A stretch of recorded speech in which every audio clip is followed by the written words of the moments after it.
Okay, so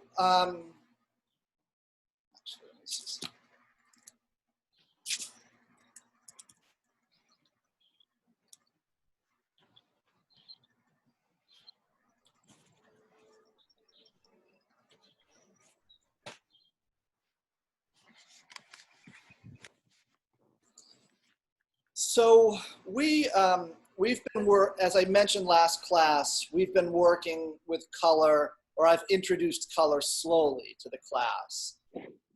Again, because I just think that's the best way to introduce color, because when I find that when we go into a full spectrum palette, which is a palette of color that includes a wide range of colors, I find it to be a bit too confusing for people. So I like to start, as we did in our first painting, with a painting where we just concentrate on value, using black and white.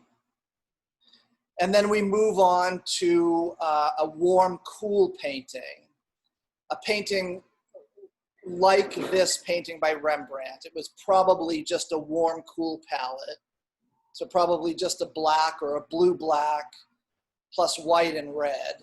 It's possible there was some earth yellow, but it's also possible, especially in major passages in this painting, like the head, the drapery, the hands, that this painting was done just with white, black, and red. And then we move on to a dead palette painting. So this is another Rembrandt painting.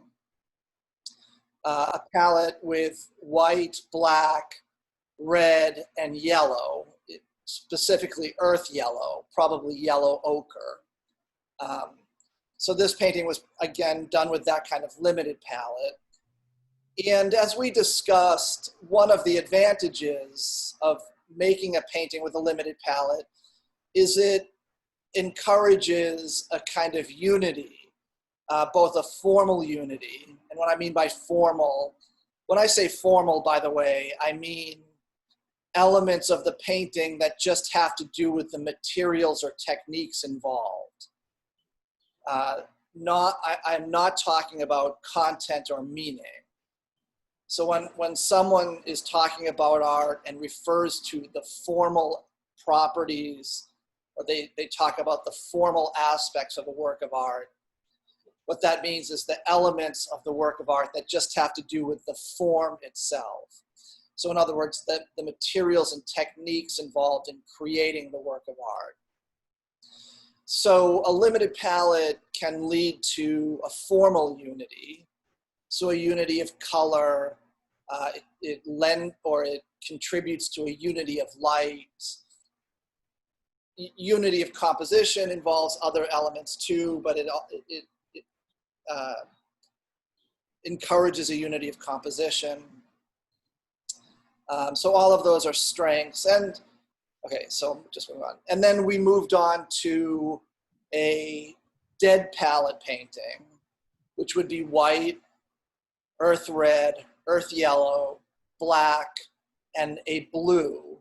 So in this case, the greens here in this David painting, The Death of Marat, were almost certainly made with earth yellow and ultramarine blue. I doubt this was made just with black. It looks too vibrant. It looks too vibrant to green. Otherwise, this is a very limited palette painting. But of course, that leaves open the question of how do we achieve a painting something like this? So this is a Bonnard painting. This is a 20th century painting by Pierre Bonnard. Clearly, this is an artist who is not working in a limited palette technique, right? So this artist has a full range of colors in order to achieve colors like this vibrant violet or these very intense reds. The variety of greens and blues throughout have to be created using would have to be created using a full spectrum palette, or what we refer to as a full spectrum palette. So we're now going to be moving into dealing with color in its complexity. So we're approaching the painting where we're going to be making a full palette, a full spectrum palette painting. But before doing that, we're going to be looking at and studying color through a variation on the color wheel called the color star. So I'll talk about that in a moment. So this is just another example of a painting that would have to be done with a full spectrum palette. So this is a painting by a contemporary artist named Dana Schutz. So colors like these vibrant oranges, those intense blues, these particular greens. That's not a vibrant green, but it's a particular kind of green. It has a kind of artificial look to it. You can't get that just with the colors we've been using so far. So if we're thinking about using a full spectrum palette, or thinking about how to achieve a complexity of color, we have to move into a full spectrum palette and think about how we're going to be using that. So we talked briefly about how these earth colors, yellow ochre, transparent red oxide, or a version of earth red, and plus black, that extreme limited palette can be thought of as a kind of color triad. In other words, it can be thought of as the three primaries. So yellow ochre in place of yellow, transparent red oxide or earth red in place of the red, and blue black in place of the blue. And we can get a kind of, we can get a version of the color wheel with these three colors. And we'll be experimenting with that in what we do today. And we also talked a little bit about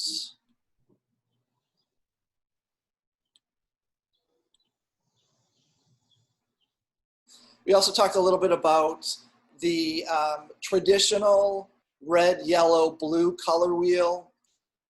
So the color wheel that was formulated in the 19th century and has been the standard color wheel ever since. The color wheel that's based on yellow, blue, and red as the three primaries. And then those three primaries yield what we refer to as the secondaries. So the mixture of red and yellow yields yields orange. The mixture of yellow and blue yields green. Blue and red yields violet. So I'm guessing, although this is possibly not true, but I'm guessing most people have been exposed to this basic principle of color, the red, yellow, blue color wheel. So in theory, let me just ask, in theory, what do we know about the three primary colors? Like, what are we supposed to be able to do with the three primary colors? Create more colors. Create more colors, but also, in theory, we're supposed to be able to get any color out of the three main colors. Out of the three primaries, right? Yeah. So with red, yellow, and blue, in theory, we can get any color. But there's something I really want to emphasize is there's a big difference between color theory and the way colors can be used in practice in oil painting, or really in any kind of painting. So if you're going to realize that if you have this pigment of yellow, this pigment of red, and this pigment of blue, you're not going to be able to get any color you see. It's not going to be possible. The way colors function when they are pigments just doesn't allow them to yield a full range of colors. It has to do, again, with the physics of light. It has to do with the color of light and how the colors of light truly can interact to give us any color. But the fact that when we're dealing with color in pigments as opposed to color purely in light, that's not true at all. So an artist eventually discovers that and has to realize that. So Now that our options for mixing colors are obviously not just limited to these three colors. And there's actually a set of color primaries that in many ways are better able to achieve a full range of colors. And those color primaries are what are commonly used in the printing trades or commonly used in photography, the CMY color triad. So cyan, magenta, yellow. So cyan instead of blue, magenta instead of red, and yellow. Yellow stays the same. Yellow's the same in both color triads. There is a slight difference in pigments. There's a slight difference between the yellow that works best in this color wheel and the yellow that works best in this color wheel. I didn't have you buy those different pigments because it's such a slight difference. I didn't want to add expense to your materials list, but I can give you the name of those colors if anyone's interested. So this, to people who have been trained in this color triad, like I was, this seems counterintuitive. Like this color seems like a slightly purple color, so it doesn't seem like it should work as a color primary because it seems to be a mixture of the primaries red and blue. Cyan seems like it's closer to a green than blue, so it seems like there's some yellow in it. Nevertheless, you'll find, and we'll find in the exercise we're going to be doing after today's lesson, is that when you have these pigments, or a version of these pigments in oil paint, you can get a very full range of colors. And in some ways, not in all ways, but in some ways you can get a fuller range of colors than these primaries are able to give you. With these primaries, certain secondary colors are easier to mix. With these primaries, other secondary colors are easier to mix. So I think it's good for an artist to be aware of how both color triads work. Missing from this color wheel is something you often see in the center. So we all know that when we mix the color primaries, we get the secondary colors. So if we mix yellow and red and yellow, we get orange. Again, blue and yellow, green, red and blue, violet. And then there are the tertiary colors, which are the colors between the primaries and the secondaries. So red, violet, yellow, green, and so on. That's either, I think, known to people, or it's probably self-evident in looking at these color wheels. But I don't want to make any assumptions. So let me just ask people, can I explain more clearly those basic properties of the color wheel to anybody? Because it's possible that someone has not been introduced to these ideas. Are those basic ideas of the color wheel clear to everybody? Yeah. Yeah, and as in and the primary colors, they can't be made using any other colors. They just are. Right. That's right. But that's really important in theory. So in theory, this red can't be made with any other color. But as I said, On the other wheel. that's right. So this color triad, that's certainly what I was taught, that you can't make this red by mixing any other colors. The problem with the color wheel theory, really just color theory in general, is that it's an inexact science when it comes to mixing pigments. The actual color of light is, again, I can't claim to know a lot about it. I don't really know the physics of light, but I will assume that we have gotten to the point where that can be discussed as a relatively exact science. But the color wheel that we've all been taught, and certainly I was taught, was an invention of the 19th century.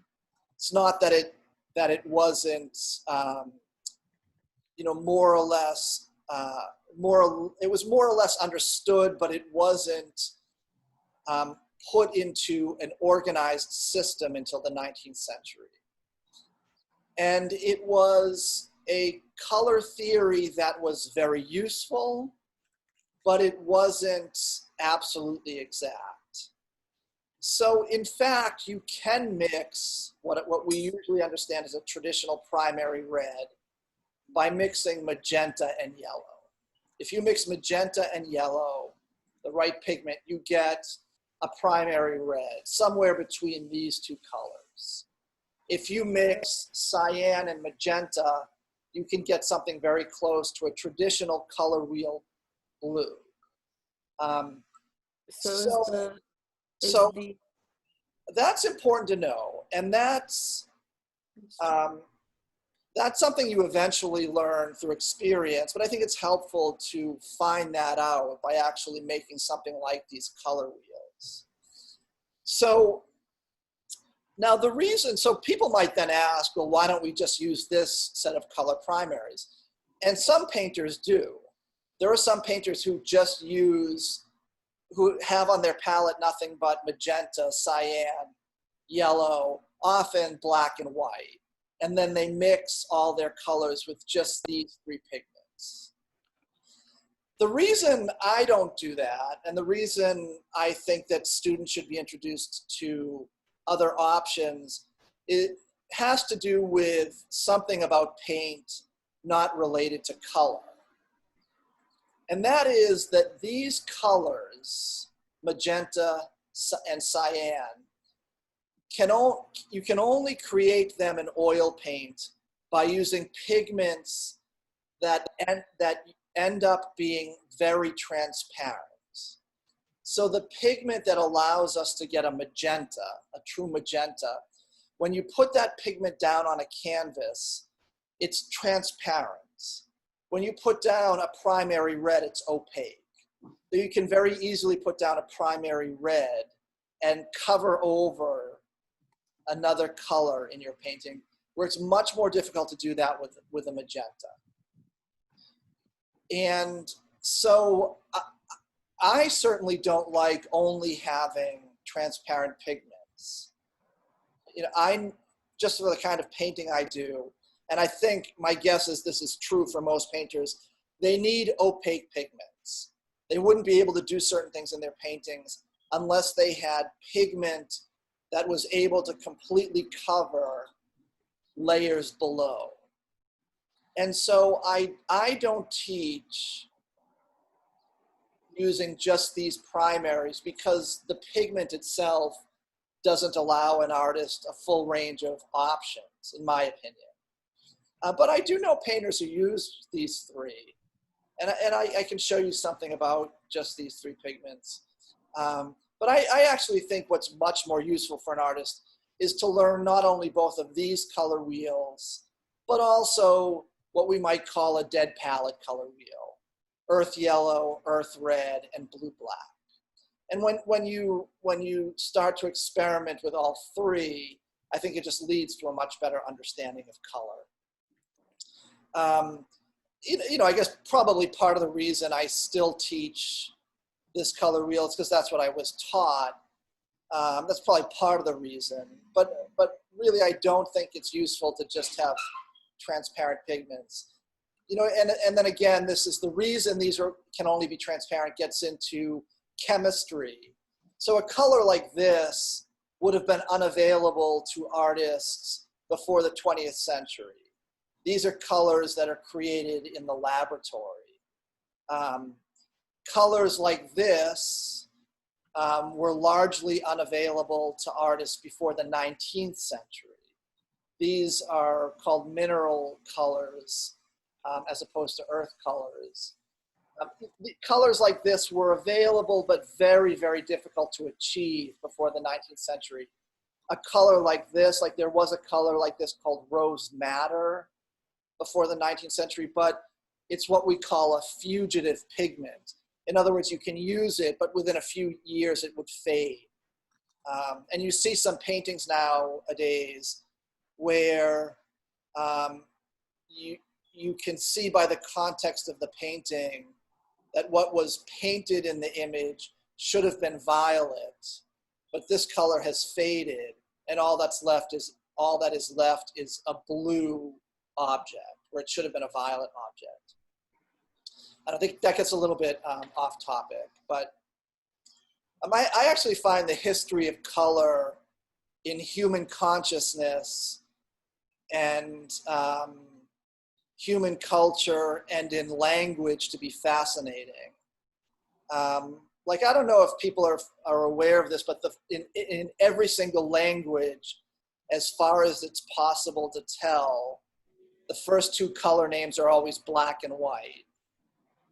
And then I think what follows black and white in every language is red.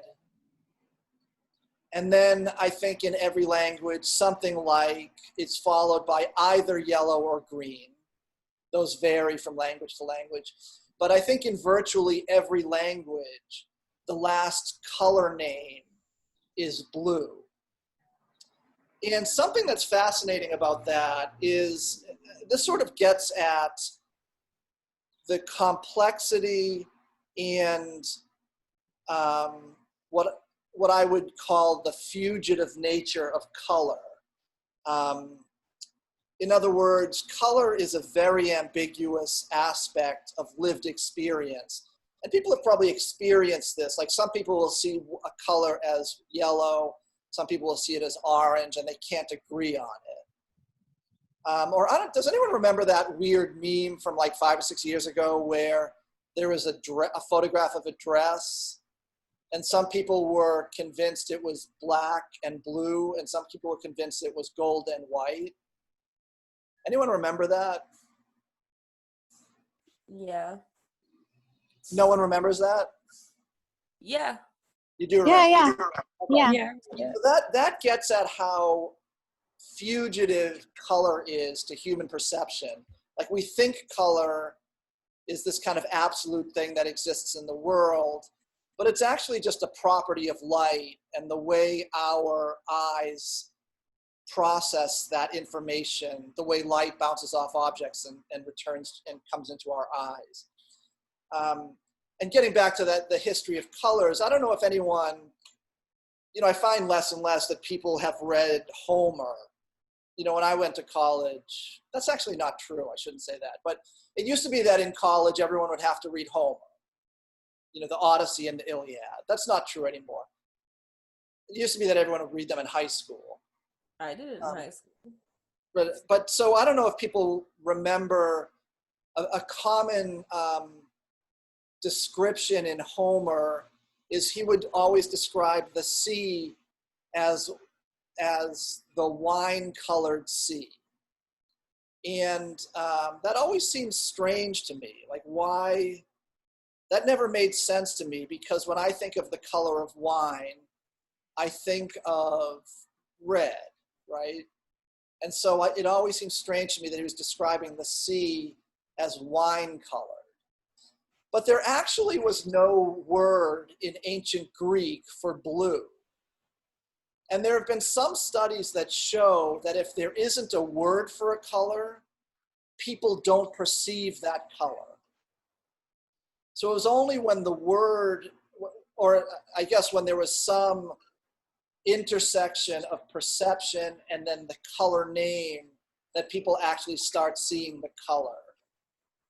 And I remember, I'd have to research this more, but I remember an experiment being done with very young children who hadn't been taught all the color names. And when the child was asked to tell the color of the sky, they came up with all different color names, but it never occurred to them to say that the sky is a color that I can't name. They would instead identify it as having different colors. And if you look at ancient Greek writing, the sky is never described. The sky is always described in strangely what to us seem like strangely inaccurate descriptors, like yellow. The sea is described as the wine-colored sea. It's a fascinating aspect of color. Anyway, that gets off topic. So what we're going to do today is we're going to make versions of the color wheel. I have us do a color star because I think it's just easier to construct and it's a little bit more efficient for our purposes. Let me just ask one thing before I move on to the demonstration. As I mentioned, missing from these color wheels is something that you'll often find in the middle. So does anyone know what should happen in theory when we mix color opposites together? So let's stay with the traditional color wheel. And let me actually just touch on this again. We talked about this a little bit last week.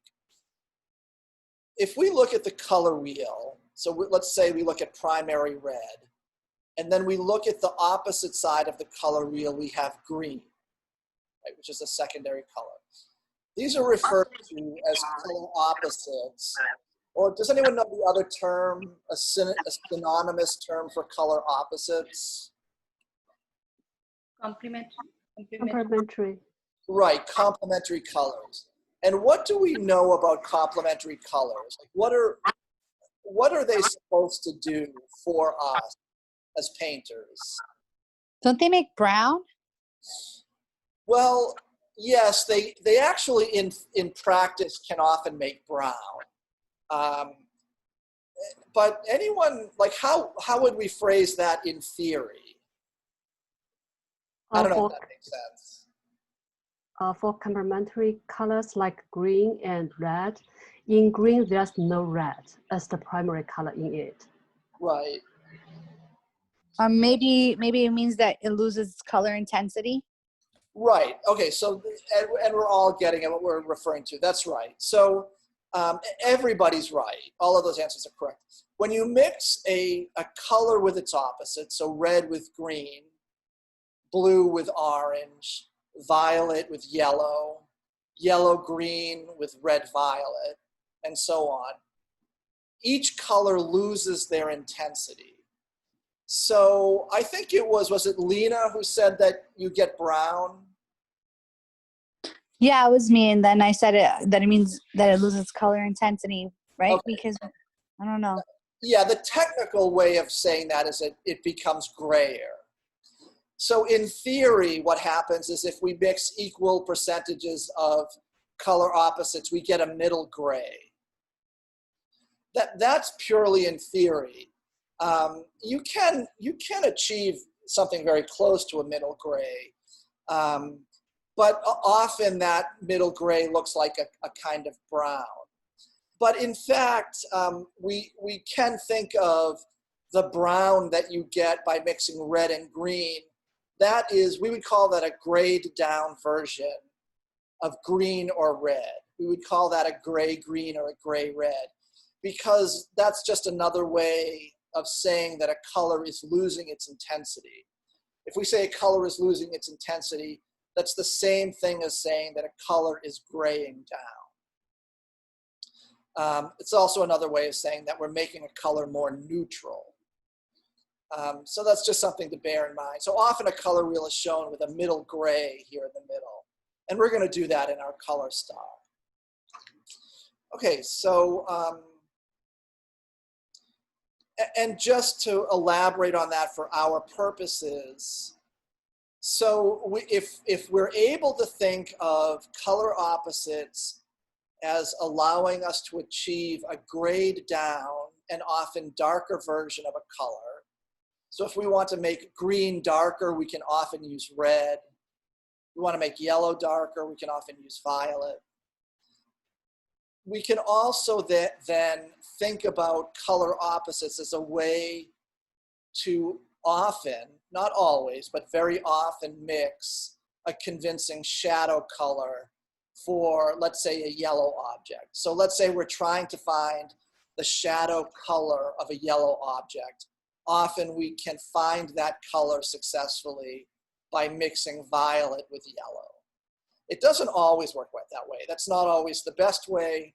That's not always the most efficient way, but it's something to be aware of. Let me just to let's see if we can illustrate that a little bit. So you'll notice actually Bonnard here is using color opposites in several parts of the painting. So Bonnard is using color opposites to suggest the transition from light into a kind of half tone on this white door. Like we understand this door. I think everyone would agree. We assume that this is a white door that's being illuminated by a yellow light. And as that yellow light falls off, it becomes more and more violet. So he's playing with color opposites in order to achieve that. I would guess that Bonnard made this dark red by mixing green with that red. Colors like this gray-green are probably made with green and red, probably using color opposites. I can't guarantee it, but that looks to me like that's what Bonnard is doing in this painting. So, Professor, Yeah.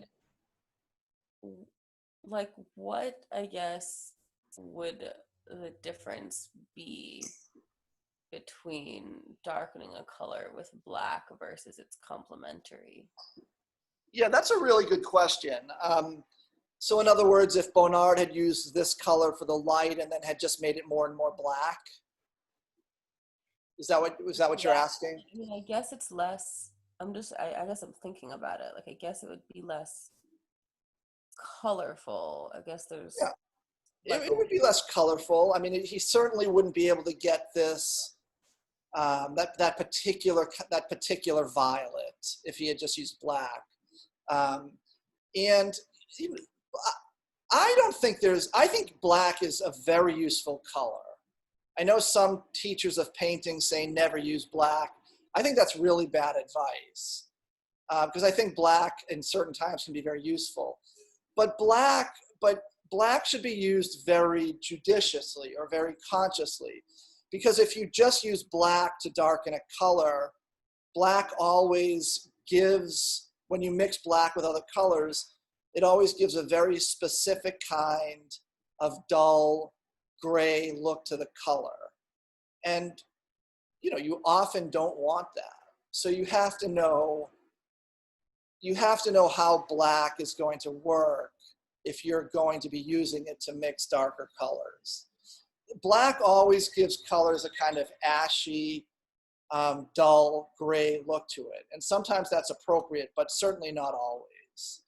And an artist like Bonnard, where he's trying to create a situation where he's making a painting that has a kind of glow of light, almost like the light is glowing.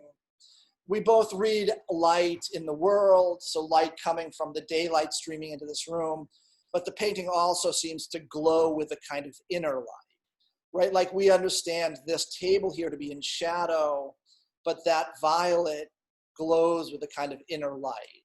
So that was an important part of Bonnard's aesthetic in this painting. And you would never be able to achieve that kind of glowing gray violet by mixing, let's say, black with red. You would get a kind of violet, but nothing like this. So, you just need to know how all of those different colors are going to act when mixed with other colors, which is exactly why I give this assignment. In a kind of structured way, it starts letting people see that.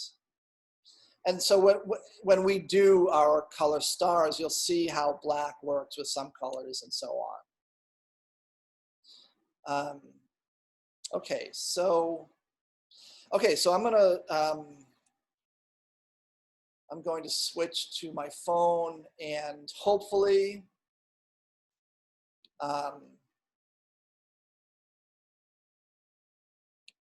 Not overheat. yeah, all of that. It won't overheat today because I'm not going to record on my phone. But I'm gonna start by. I'm sorry. Go ahead.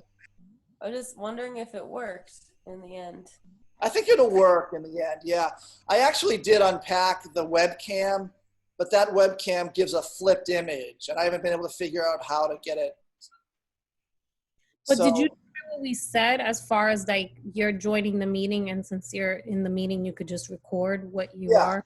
Yeah, so I'm just going to use the phone as a image capture, and I'm not going to record on the phone. Okay. That should solve the problem.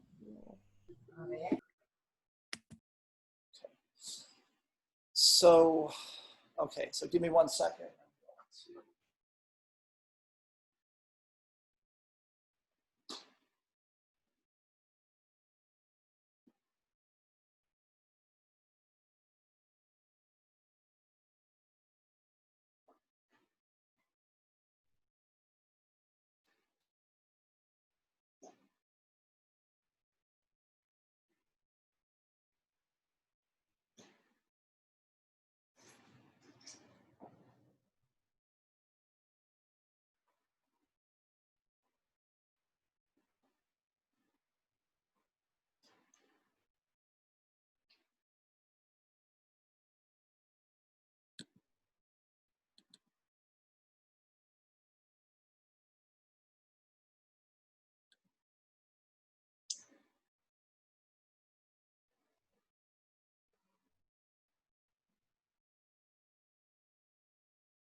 Okay, so everybody can see and hear me, is that right? Yes.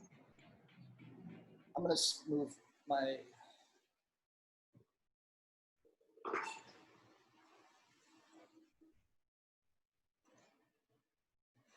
Okay, so the first thing I'm going to do, and I will,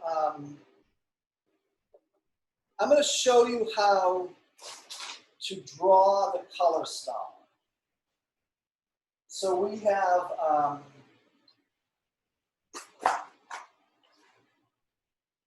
you're going to be using, or I would strongly suggest using, your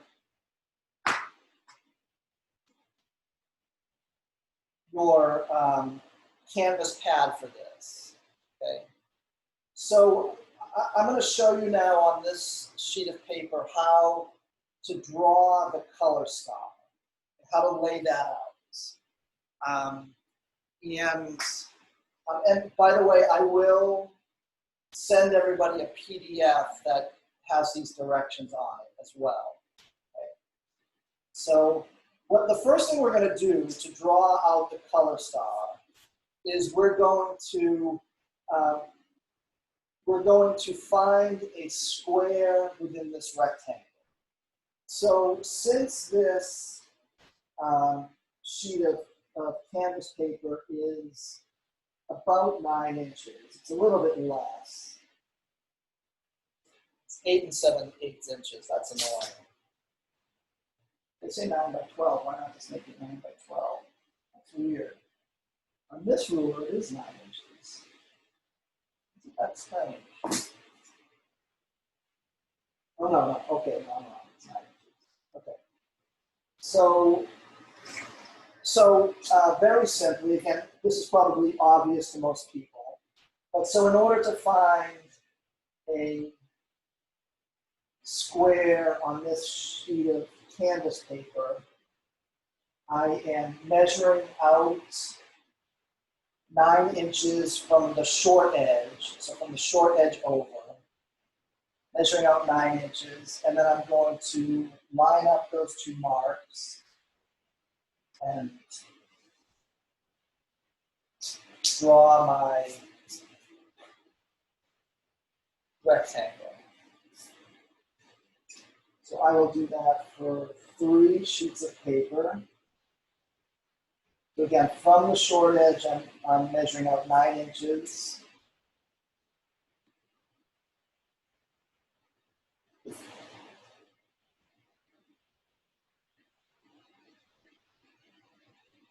This is what we're going to be doing too, right?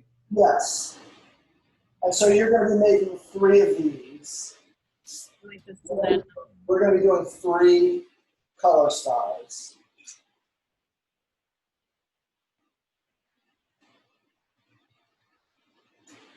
Again, I'm just starting with the square.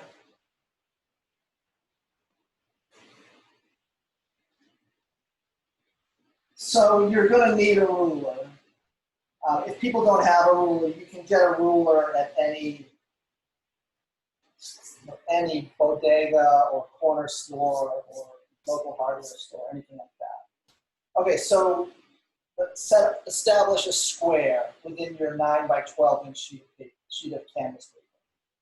Then at the top and bottom edges of the square, I'm going to mark the halfway point. So 1/2 of 9 is 4.5. I'm going to mark the halfway point. 4.5. Okay, so again, top and bottom, I'm marking the halfway point, 4.5. And then on the left and right hand edge of my square, I'm going to divide that length, that 9-inch length, into quarters. So 4.5, 2 1/4, 6 3/4. So I'm marking off the quarter divisions of that 9-inch length.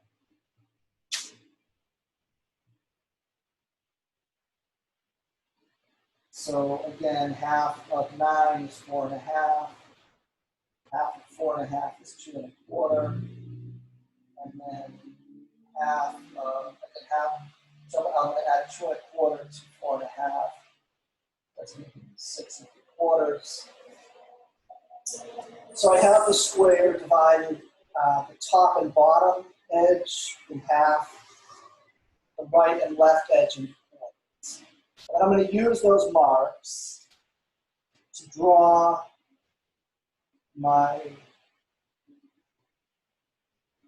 color star. So the color star is going to be exactly like the Star of David.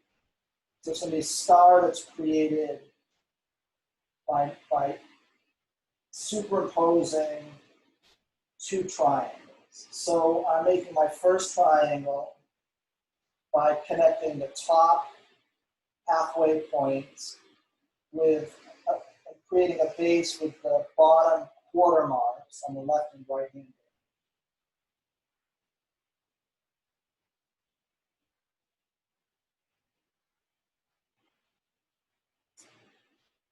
So I have 1 triangle. And then I'm going to use the top 2 quarter marks to create the inverted base of the second triangle. And then I'm going to connect the top 2 quarter marks with the bottom center mark to create the entrance.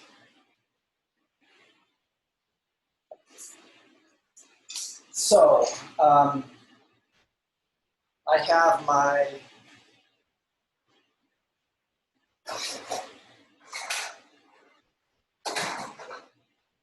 Are we to be drawing this on the canvas? on your canvas paper, yes. Oh, okay. I thought you wanted us to get like loose paper for this. Yeah. Okay. Okay, so then what I'm going to do is I'm going to use, I mean, you can do it on a canvas if you want. It just seems to me that canvas paper is better suited to this. No, yeah, that's what I thought you meant. I thought you were talking about like loose leaf. Like, I'm sorry, Laura, I didn't hear you. I thought you were talking about loose leaf or printer paper or something like that for whatever reason. But the canvas paper makes sense. Yeah, canvas paper. Yeah, I just think it's the easiest thing. Okay, so then I'm going to make a little, using the marks I have, so the center marks on all 4 edges, I'm just going to make a little cross in the center that marks the center of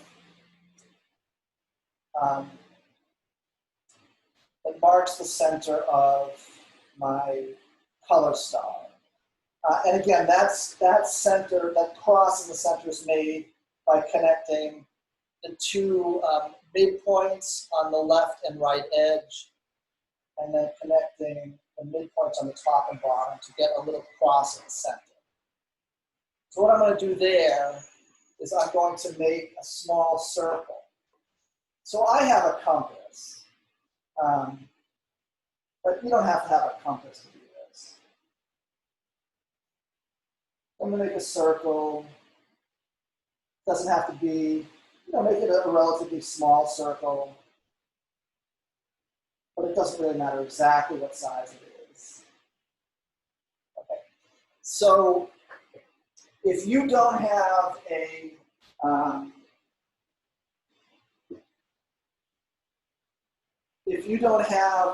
compass, just get something that's circular, like a lid, and put it in the center, and you can eyeball it, and then trace around that. If worse comes to worse, you can do it by hand. I think that these work better, and in a weird way, maybe it's just my own weirdness, but in a weird way, I think they're more fun if it's kind of exact. This actually, when I used to give this assignment, I was afraid that people were going to find it dreadfully boring. Most people actually find it to be very relaxing and in a weird way kind of fun, which I can see actually after doing this. Okay, so that's the basic color star. Then we're going to make interior sort of pie piece segments. So we're going to do that by connecting, we're going to connect points along the perimeter of the star. And I don't know exactly how to describe these points exactly, but it will be clear in the PDF I give you. So you want to create pie segments, something like that. So that's a completed color star. Okay. So I'm going to very quickly do two more because I need to. I suppose I should have done this last night before class, but I didn't want to show everybody. So I'm using the first one just as a template. If you just bear with me while I do this.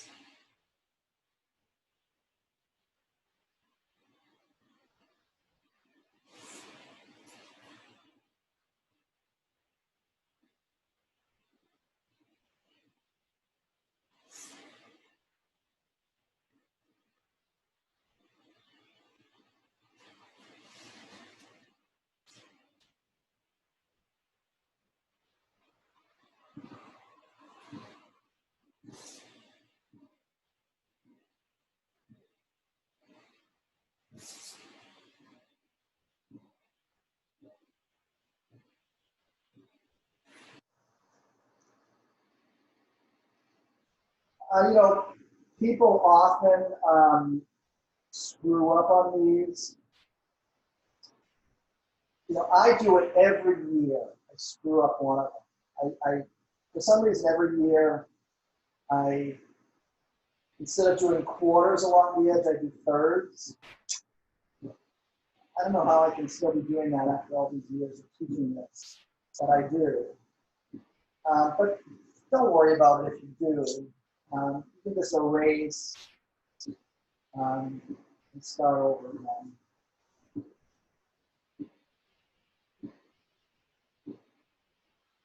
In fact, I did that last night. I actually did start doing a color sphere last night. The color star last night at, I forget what time it was, 11:30 or something. And I laid it out wrong. I then just couldn't do it. You said there's going to be a PDF on this, right? Yeah, I'm going to send you a PDF with all the steps laid out. Okay, perfect. I started, but I can't keep up. Yeah. It's simple. It's just one of those things that, one of those like rule or math things that I don't know. I can easily screw up anyway.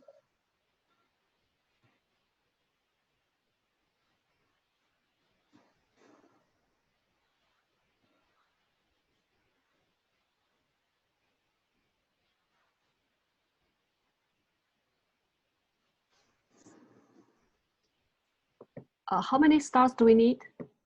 You need 3 stars. So Okay. we're going to be doing a dead palette triad.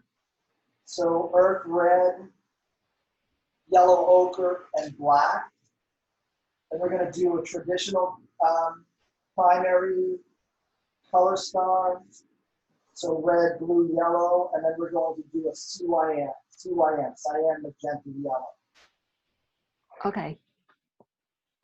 And some of, a few of the pigments are that I asked you to buy. I asked you to buy two colors of paint that are the equivalent of cyan and magenta. And so those are the turquoise and quinacridone magenta.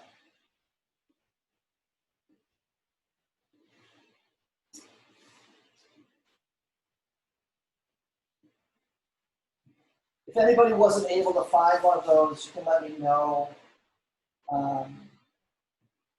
And there are other colors that are decent standing.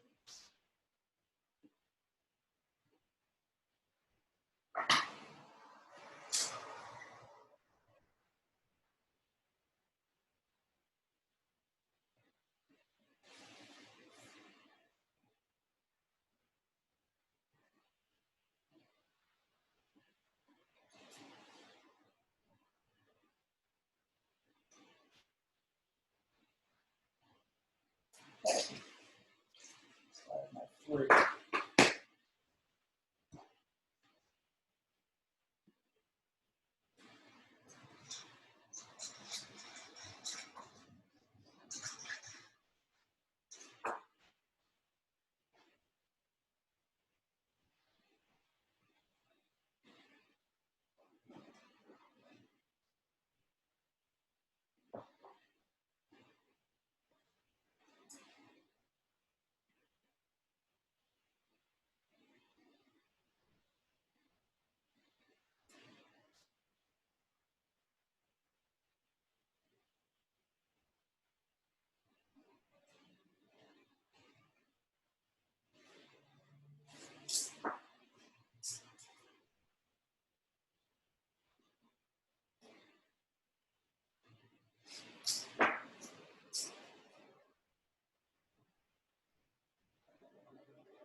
Okay, so again, so our colors that we're going to be thinking of in terms of primary sets. So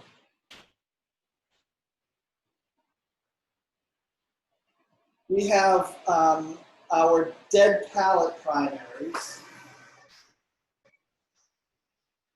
So we have earth yellow, earth red,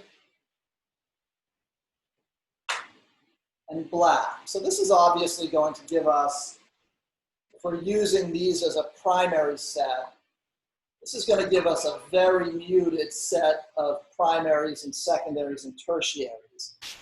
But they're very muted, but they can be very beautiful and they can be very useful. So I think it's good for an artist to be conscious of how these things. Then we can talk about the traditional primary set. So yellow,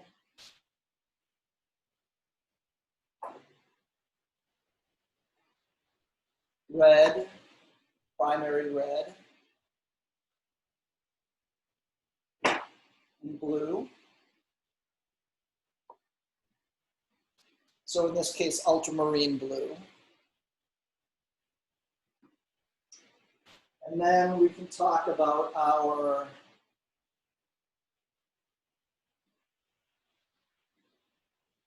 CYM primaries. So yellow, magenta,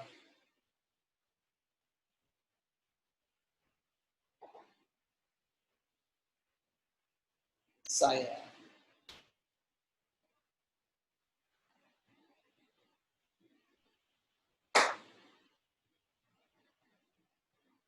So now the reason, I'm also going to put out white.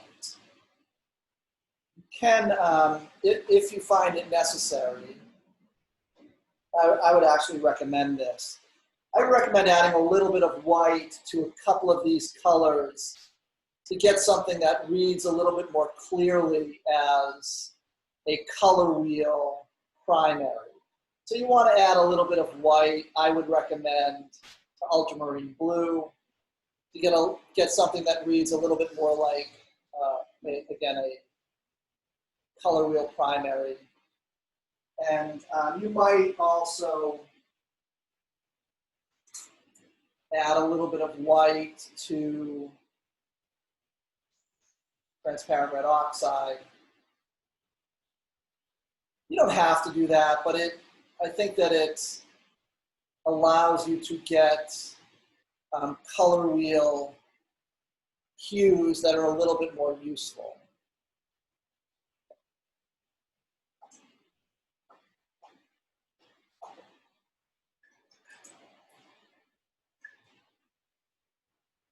Okay, so let's look at a couple things that happen when mixing colors with these primaries.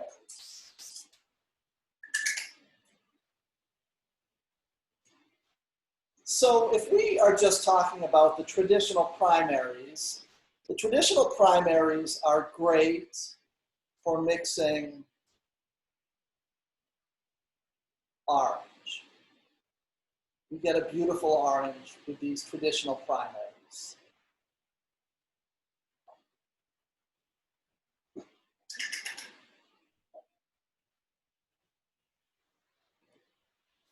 We can get with these traditional primaries a beautiful green.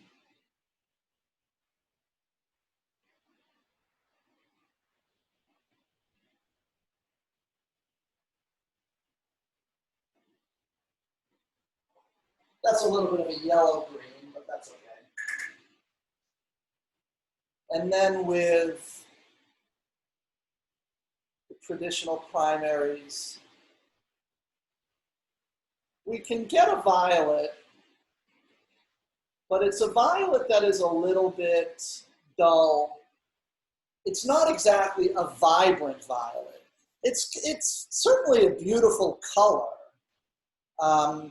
But if I needed a really vibrant violet, I wouldn't be able to get it with the traditional primaries. And that's because there's a little bit too much yellow in this red.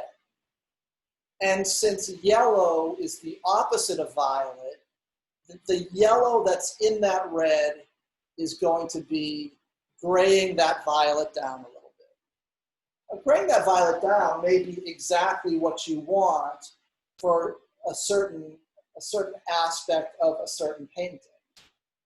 So it's a very useful color mixture to be aware of. But if you need a very vibrant violet, the traditional color primaries may not be what you want. So let's look at the CYM primaries. So the CYM primaries, if we want an orange, we can get a nice orange, but an orange that, as you can see here, is actually, and I think you can see it on the screen, I can barely see it on my screen. I hope you all can. That orange is a little bit more dull than the traditional orange. And that's a little bit more dull because this red, this primary red, has a little bit of blue in it. And so that blue is graying down that orange. With these primaries, we can, though, get a very intense green. So if you need a very intense green, you're going to be able to get something much more intense, much more bright with the CYM primaries than you'll be able to get with the traditional primaries.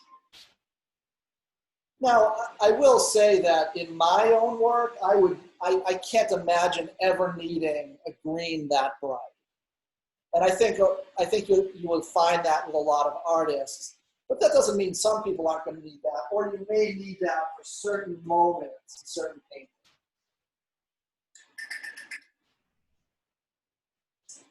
And then with the CYM primaries, we actually get a very rich, beautiful violet. And if you compare the violets, if you compare these two violets, and you can't quite see it on the screen, but you'll be able to see it when you do it. This is a much richer, much more vibrant violet than you're able to get with the traditional primaries. So all of these color triads are useful, but none of them will get you everything you need, or everything you might need. So I think it's good to know how these different color triads work. So now let's talk about the color triad with the traditional palette. So, with the dead palette. So if I take my red and mix it with my yellow, I get an earthy, certainly an orange that's nothing like the vibrance of these oranges, but that doesn't mean it's not an extremely useful color for certain passages in certain paintings, or for any number of different reasons, depending on the painting you're doing. And then with black as a blue and yellow ochre, we get a kind of olive green, which again, if we're comparing it to the green that we get with the primaries, it's nothing like that level of vibrance. But it is, but it's a color that in certain circumstances is extremely useful.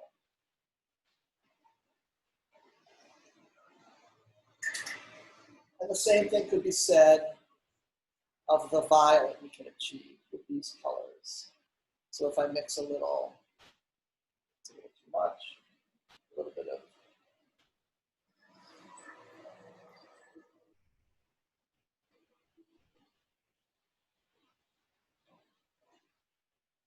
if I mix a little bit of transparent red oxide and my black, I can get a, again, a dull sort of smoky violet, but again, a color that may be very useful in certain circumstances. And certainly a color that is a very useful color when mixing certain colors in shadow. For example, with the shadow color, the shadows that you observe on light colored skin. So this doesn't apply to all skin tones, but to lighter skin tones. You'll often find that color in shadow is a kind of dull violet, or a good part of that color. And that's often a useful mixture for that. So earth red, black, and white, but to get that kind of dull violet. So all of these color mixtures, the way all of these colors interact with each other, can be very useful. I think that artists, Professor, I have a question. yes. Okay, so this is like the first time me really using oil, so I'm not the best at knowing like what it is. So like when you use this, right? Does this help it? Because I know it helps it like smooth it out and stuff like that, make it more watery. Does it also help it dry faster? Because I usually do acrylic. When you say this, what do you mean? Amethyst. Does it help the oil paint dry faster? Clean your brushes. I mean, but it does. Mineral spirits does help. Yes, if you thin your oil paint with mineral spirits, it will make it dry a little bit faster. But is the reason you're asking that, like, do you want the paint to dry something closer to acrylic? Yeah, mainly because when I paint, I normally paint in layers. If you want the paint, I think it's a little bit of a complicated answer. If you want the paint to dry as fast as acrylics, I would just use acrylic.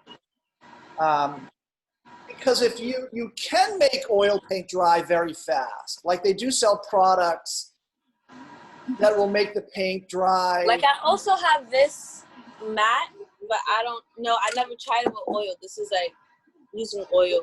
I'm usually using acrylic. Okay, are you showing something? I can't see you. Oh yeah, so this right here. Okay, let me is just. another thing that you could use. Like it's a spray that you put over the paint. Mod Podge. Yeah. Okay, I'm pinning you so I can see. Okay. Yeah. Mod Podge, Creel. Okay, so no, you can't use that on oil. Okay. Okay, so that's something that's just for acrylic. But you can, I mean, as I've been working, can you see this? Yeah. As I've been working, I've been using, I should just put it up here. I've been using something called oil painting medium. And that does make the paint dry a little bit faster. But it makes it only dry like by the next day. It doesn't make it dry very fast. That's good enough. The problem with trying to make oil paint dry too fast is the more stuff like that you put in it, the more likely it is that the painting will crack. If you really want a fast drying medium, I would just stick with acrylic. I don't teach acrylic because I don't use it. Yeah, I'm trying to use oil because I don't really use oil and I use acrylic. So I'm really good at that, but oil I'm not really good at because it doesn't dry fast. I mean, but of course, the fact that it doesn't dry fast is what a lot of artists really love about it. I would just recommend trying oil for a while, see if you like get used to those properties and if it benefits you. If not, I would just stick with acrylic. I mean, some people, acrylic is a great medium. I just don't use it. I think that's... It's not for you. Well, yeah. I mean, you can put it that way. Part of it is that I was first trained with oil. And, like my first favorite artists were like old artists. And they all used oil paint. So in a way, it's habit. But, I do think that, having said that, there are certain things like really elaborate blending, is much easier with oil paint. And a lot of artists like the way it stays wet and you can keep working it. So there is an element of preference. I would just try it and see if you can make it work for you. Because the last two assignments I did with acrylic, but I was like, you know what? I have a whole box of oils that I don't touch. And then I read that you wanted us to use that certain amount of colors anyway. So I was just like, you know what? I only have these in oil. It's like the red, the one that you want us to use, specific. I only had it in oils. Yeah, I would use oils for these paints. Okay, so in order to start fully understanding all of these or to start understanding the way these colors interact, what we're going to be doing is our 3 color stars. So the way we will start these is we'll just choose any one of our 3 primary sets, and we'll start making the color stars. So I guess I'll start with my traditional primaries. And so what I'm going to do is start by laying down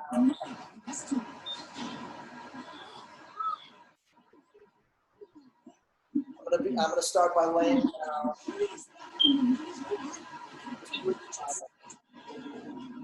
starting with blue.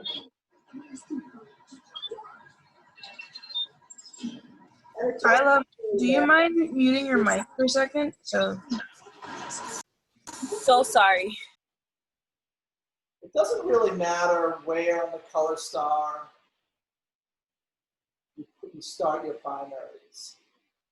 So, I mean, obviously the primaries need to start at the 2 corners and the apex of the triangle.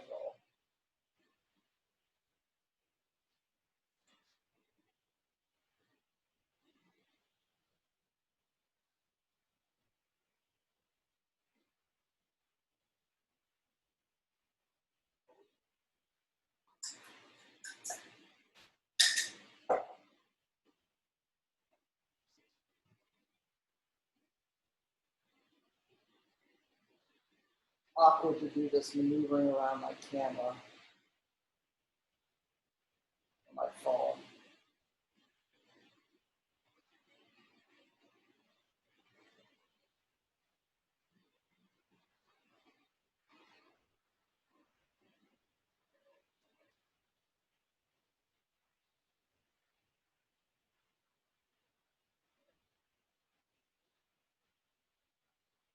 Okay, so I have my blue.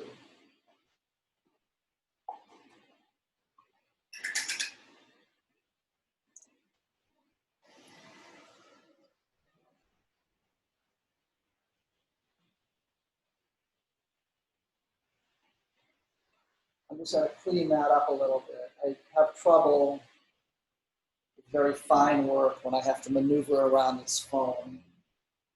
But I do think that, I think people will like these better if you keep them very neat. There isn't really, you don't really learn less if you don't, but I think keeping them as neat as possible, I don't know, I'm going to say makes it a little bit more fun, but I know we all have fun in different ways. So again, I'm just starting out the color star with the primaries from whichever set you're using. So to make this a useful exercise, you don't want to mix and match primaries unless you do that on other color stars. But you at least want to start out by doing 1 color star in the traditional primaries, 1 color star in the CYM primaries, and then 1 color star with the dead palette primaries.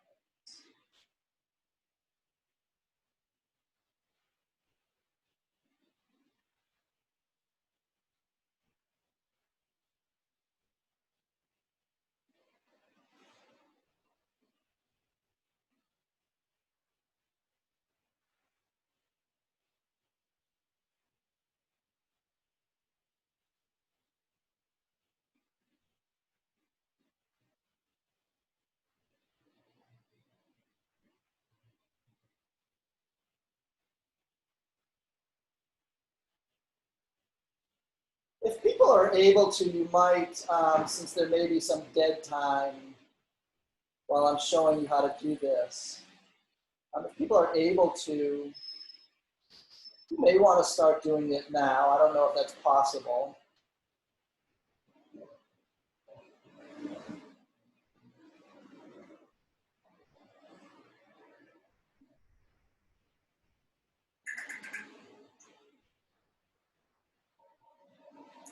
So I have a question. So for the dead palette painting that you assigned yesterday, you let us use ultramarine blue, but that's not part of the dead palette.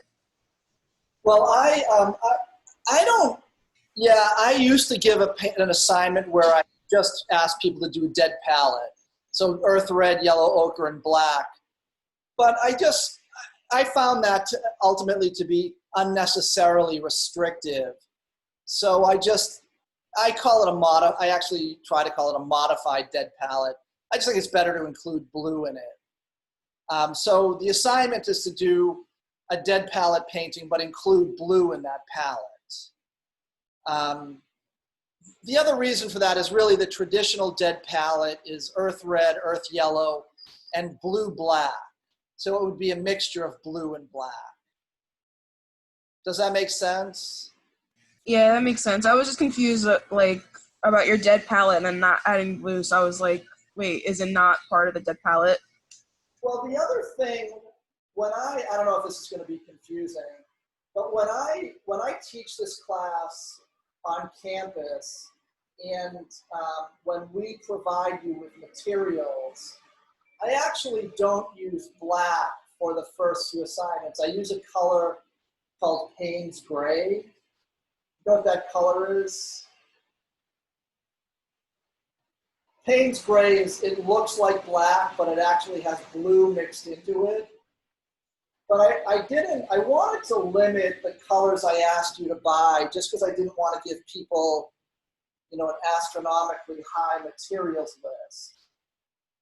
So usually when I teach this class in studio, when Queens College buys the materials for people, using your materials fee, but we're able to buy more materials for less.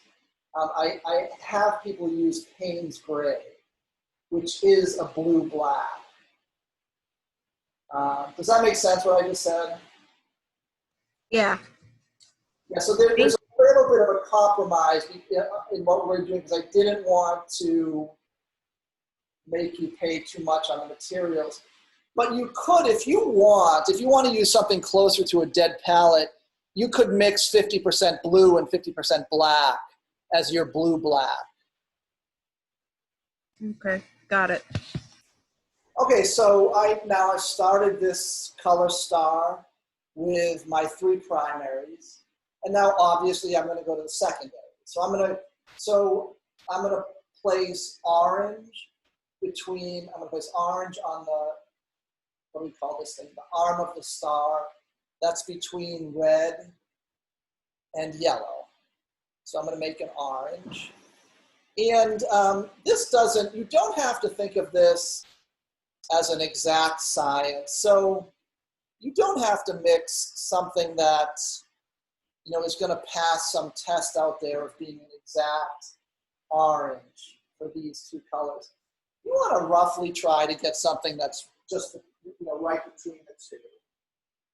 But don't worry about it don't start freaking out about it getting some absolutely exact. You will want to adjust things, or we will want to adjust things as we put more colors onto this. But for now, so something like that, to my eye, looks like a primary orange.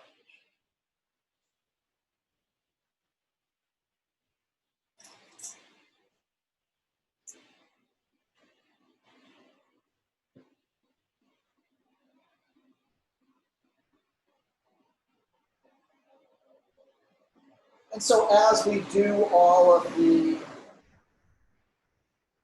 colors on this color wheel, we'll start to see exactly how these different colors, or how these different primary sets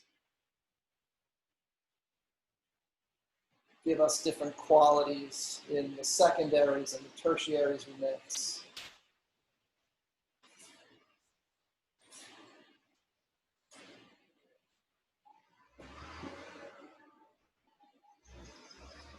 I would normally do this on a table. I don't normally do this on a upright canvas. It's a little awkward.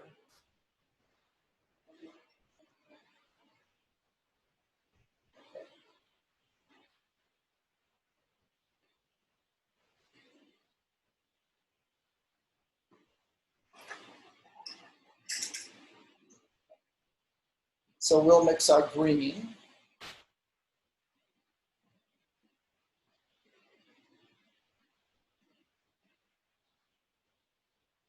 And don't hesitate to put a little bit of white in any of these mixtures if you feel like that adding white gets you closer to a color that reads as a true color wheel, primary or secondary.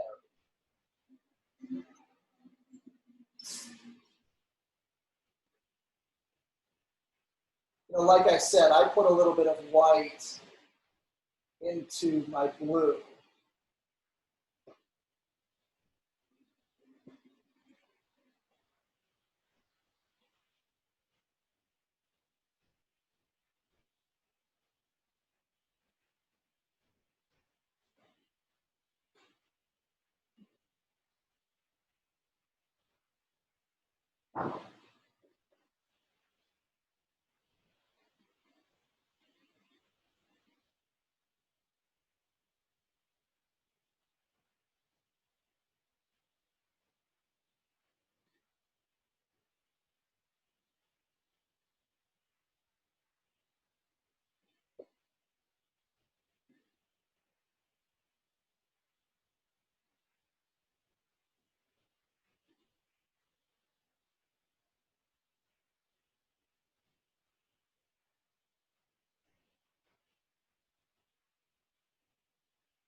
I'm going to turn, I turned my fan off just so I can hear you better. I'm going to turn it on. If anyone, this is making too much noise, let me know. It's just getting hot in here.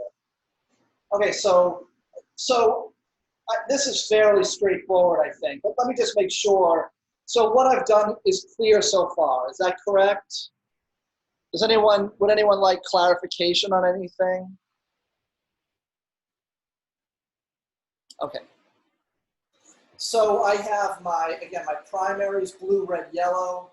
I started my secondaries, green, orange, and now I'm going to go with the final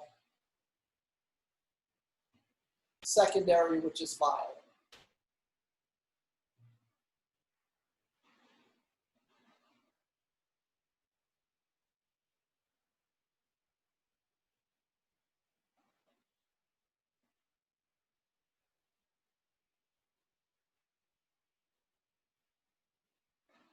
So when I put that color down, I think you can see how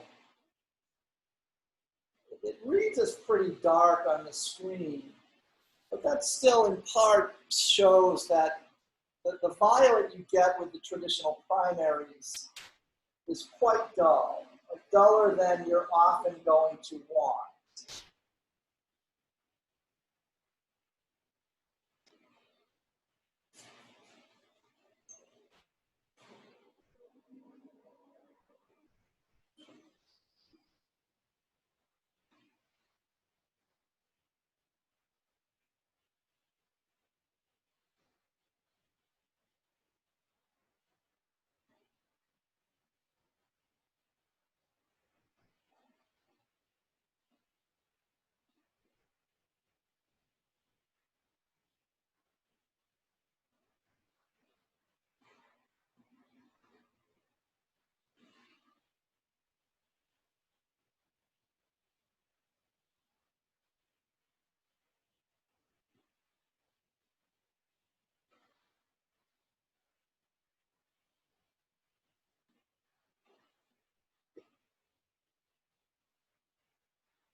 Okay. So that's the first step.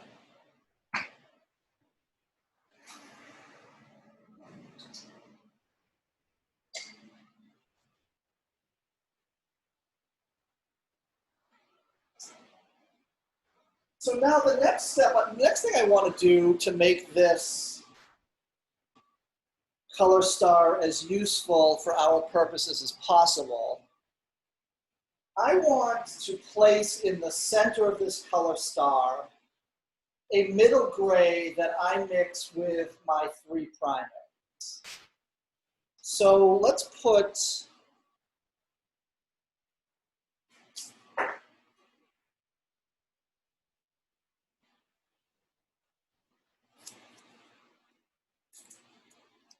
I'm going to put my value scale here.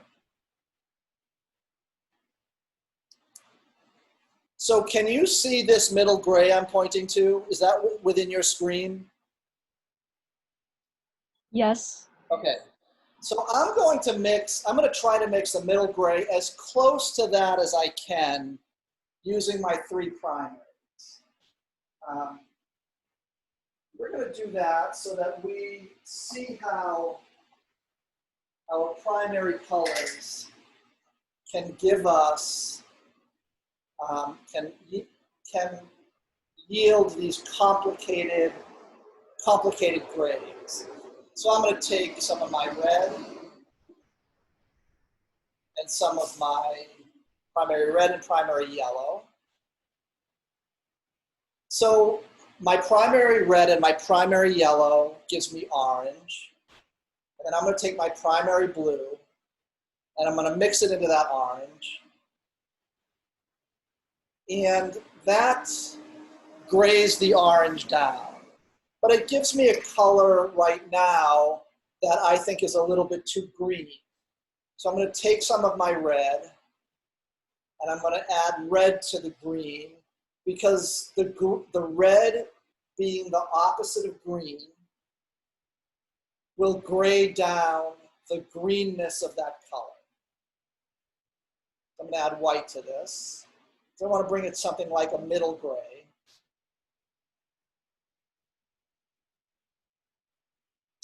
So this is clearly too brown, right? That's too brown to be an approximation of that middle gray. So what would you, and I know it's somewhat limited how well you can see this on the screen, but what would you mix with that to get it closer to a middle gray? Blue. Blue. I think a little bit of blue because this is a bit of an orangey brown. So I'm going to put blue in here.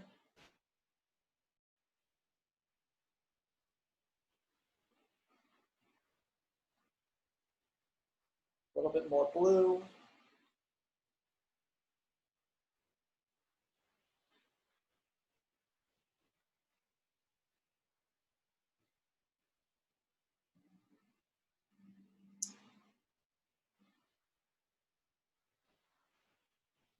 A little bit of white. We're going to actually add something that's a pretty nice gray. It's a little bit warm. It's not this middle gray. It's a little warmer than that. We can put a little bit more blue in.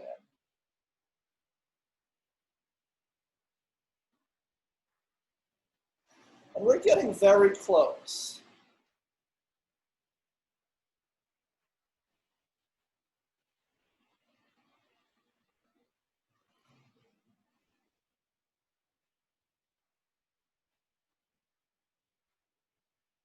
Now, as I said on this, for our purposes, this does not have to be an exact science. So you don't have to achieve any kind of absolute middle gray. And I think what we have here, while slightly warmer than this pre-mixed gray that's part of a set of acrylic paints, I think that this is a good, very useful middle gray. So I'm going to put that middle gray into the center circle. And because of the different properties of these different pigments we're using for each of the color triads, you're probably going to get a slightly different middle gray. Now, it may, in theory, be possible to mix those middle grays so that each is absolutely exact. I don't think we need to do that. I don't really think that increases our color knowledge. So we now have our center circle.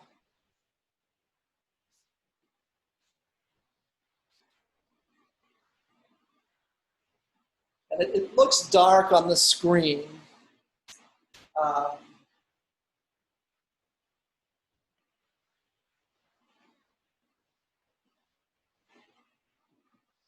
going to lighten it a bit. I'm going to lighten it a little bit more than I would normally lighten it, just so that it shows up on the screen.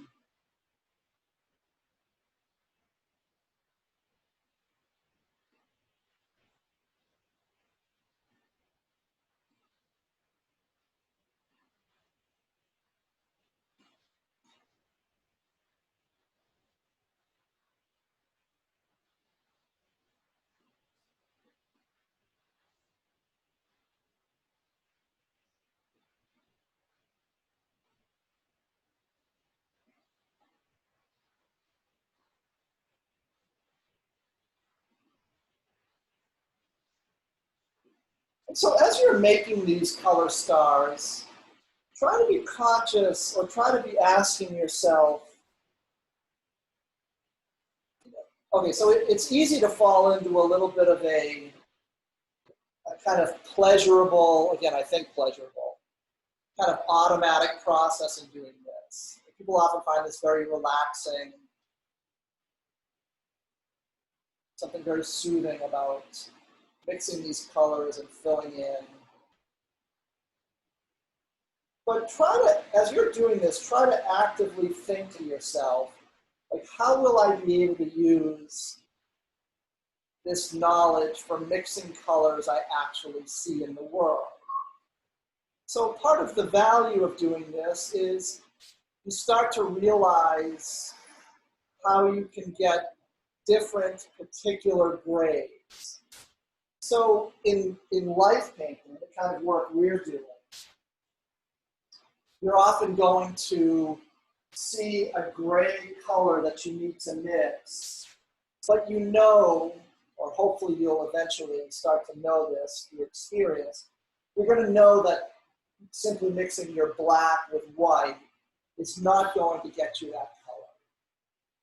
So you want to be able to ask yourself, what is a way I can make that particular gray? Let's say it's a warmish violet gray. How can you make that gray with the colors you have? Or all of the versions of gray that you might observe in the world.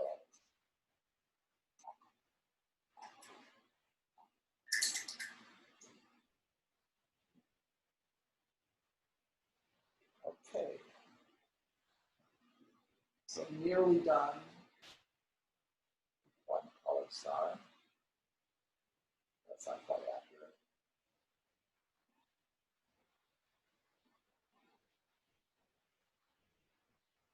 Okay, so what should we do with these middle pie wedges? What are we going to do between violet and gray, between yellow and gray?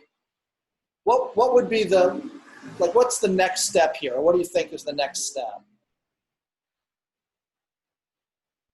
Tertiary colors? I'm sorry? Tertiary colors? Okay, so tertiary colors. We're not going to do that, actually. And I leave out the well, these are the let's see, primary, secondary. I leave out the tertiary colors because if you want to do that, you can add them outside of the perimeter. So you could add a yellow-orange and an orange-yellow here, red-orange, orange-red, violet-red, red-violet. You can add those if you want. I don't do them because just for the sake of efficiency. I don't want this project to take too long out of the semester. Because it already, when we're doing this in class during the regular semester, getting all 3 color stars done already takes 2 class sessions. So I don't want people to take up too much of their time. But if you're interested in doing that, you could do that on your own. You could construct some way of fitting the tertiaries into here. What we're going to do in here is we're going to mix progressions of gray towards a middle gray. So we're going to progressively make yellow more gray until it's until it gets close to a middle gray, violet more gray, and we're going to be doing that by using each color's opposite. So, let's say we start with violet and yellow. What I want to do here is I want to mix a gray yellow using violet. So I'm going to make a gray yellow using violet that is 1 step in between between yellow and middle gray. Does that make sense? So I'm going to mix my yellow with my violet. And I'm going to make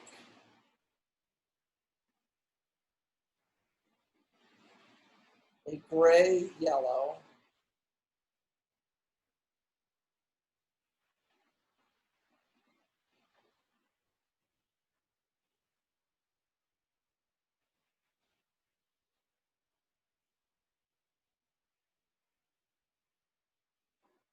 That's going to be 1 step closer to a middle gray.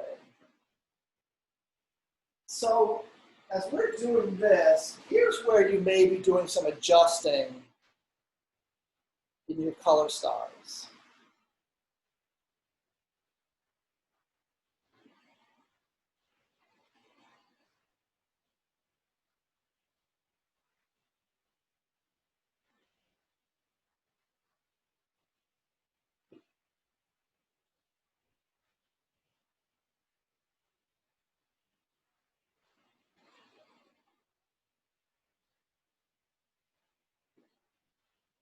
Again, you want to try to be asking yourself, how might these colors that I'm mixing up apply to colors that I'm using in the real world? So as I look at this gray violet, again, it looks dark on your screen. I think you'll find when you do it yourself, I'm going to try to lighten it a little bit.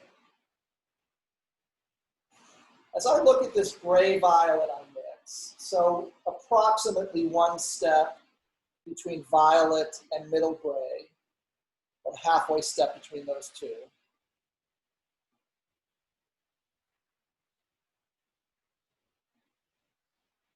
I'm immediately aware that this is very often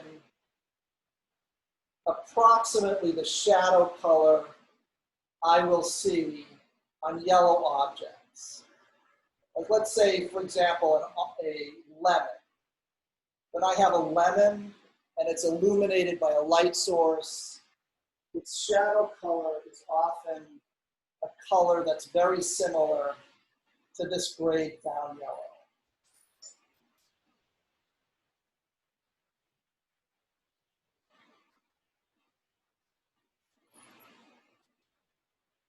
So, and I know it's easy and sort of soothing.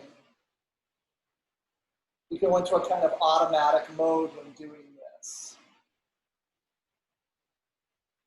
But try to ask yourself, how can you, like what are you learning about color as you're mixing these? And how might you use this as you're observing colors in the world? And again, so as I'm looking at this color I'm putting down, I'm aware that that's a color that I often see in the shadow side of yellow objects. And I think we're going to find that to be true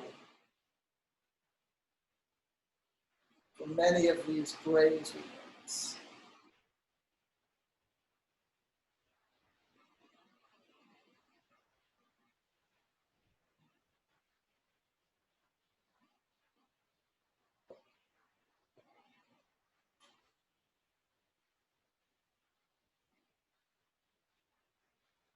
So in order to make this color work on this color star, I have put a considerable amount of white into it, which is fine.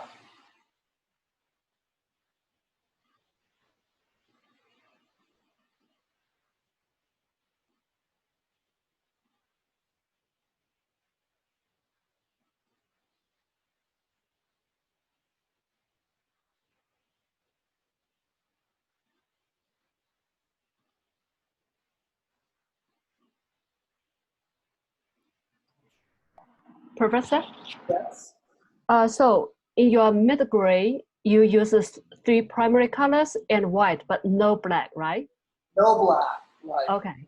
You want to get as close to a middle gray as you can, but purely through color, no black. Okay. And if it is not an absolutely exact match for what you think of as a pure middle gray, that's fine. Again, this is not about achieving some kind of absolute scientific accuracy. This is about experimenting with color so that you can start to think about how to use it usefully. Does that make sense? Yes. Thank you. Okay, so now the next, I think that's a pretty good gray yellow. I may adjust it when I get the other ones in. But so now I'm going to go to a grayed violet. So I'm going to make a new violet.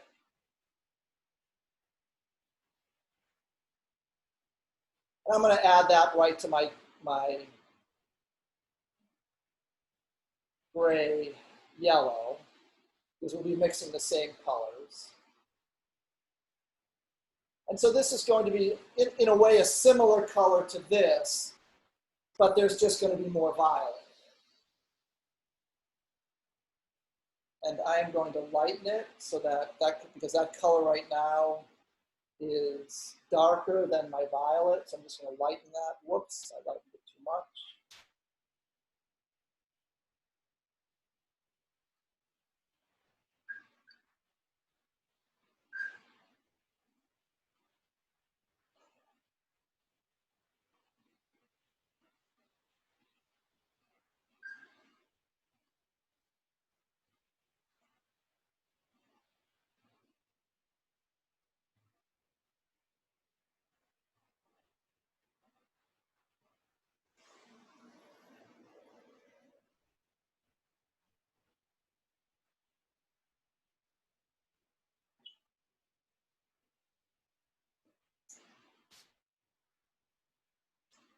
So given the limitations of the screens, you may not see a big difference here. Let's see.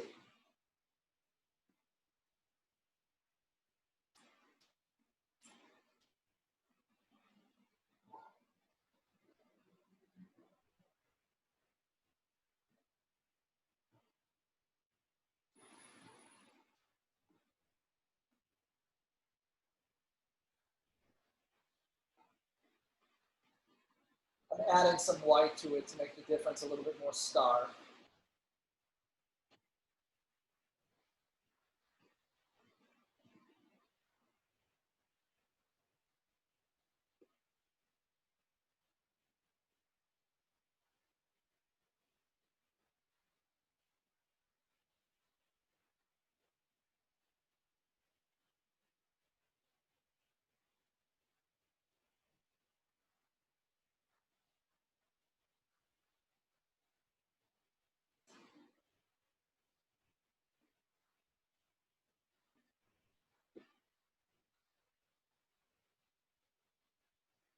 But this is I'm doing this straight up and down because, really the only reason is I didn't think it through. I thought it would be easier to show you all while I had this upright on an easel.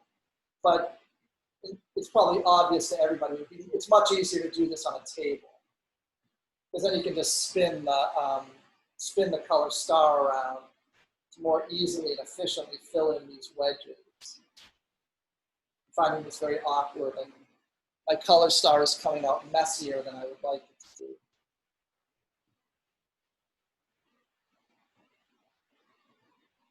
So do this on a tabletop. I should have just done the demo like I did the demo of drawing out. Professor, I think someone's waiting in the waiting room. Oh, okay.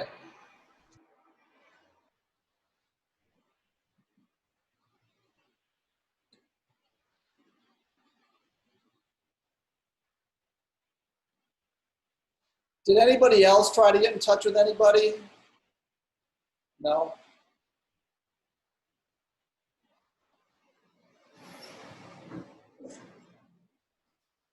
You mean like in general or today?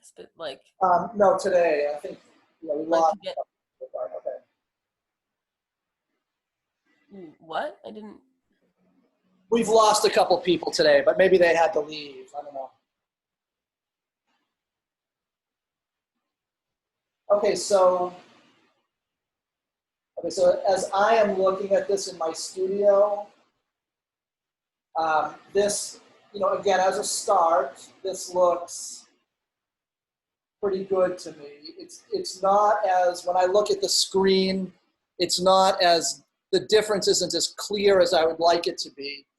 But I just want to make sure everybody understands what I did. So we started, to state, I know everyone understands this, but just for clarity, we started with the 3 primaries. We made the secondaries using those primaries. And then using the 3 primaries, we made a middle gray or close to a middle gray. And then filling in the pie wedges. Professor, Yes. I just want to confirm that we created, I feel like just because maybe we went a little, I don't know, maybe I got confused, but we only used the earth yellow, the earth red, the ultramarine blue, and black and white to make these shades? Well, so far we've only used those colors. Okay. But So we after, didn't use any, I'm sorry, I just wanted to make sure because I heard you mention the lighter yellow color that you like, but you were simplifying our supplies. We didn't use that for this, right? you have not used this yellow, no. But after today, we're going to use all of these colors. Okay. Okay? Yeah, I'm sorry if that's confusing. I do this exercise as a way of experimenting with these colors before we actually use them in a painting.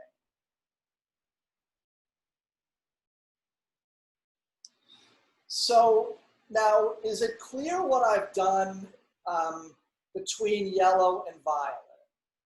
So I have mixed violet with yellow in order to start getting a gray version of violet. So yellow, gray,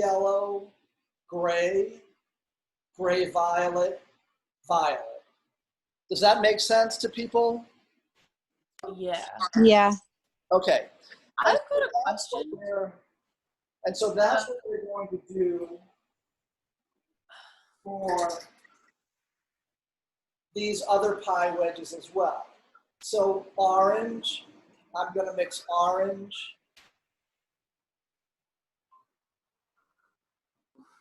with its opposite, which is blue. So I'm going to get a gray orange.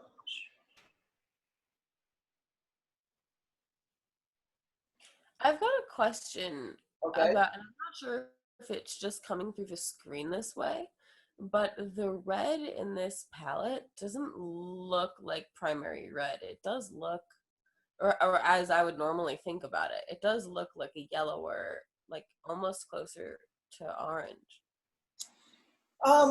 You did mention earlier. This may be the way it's communicating on the screen. To me, it looks like a primary red.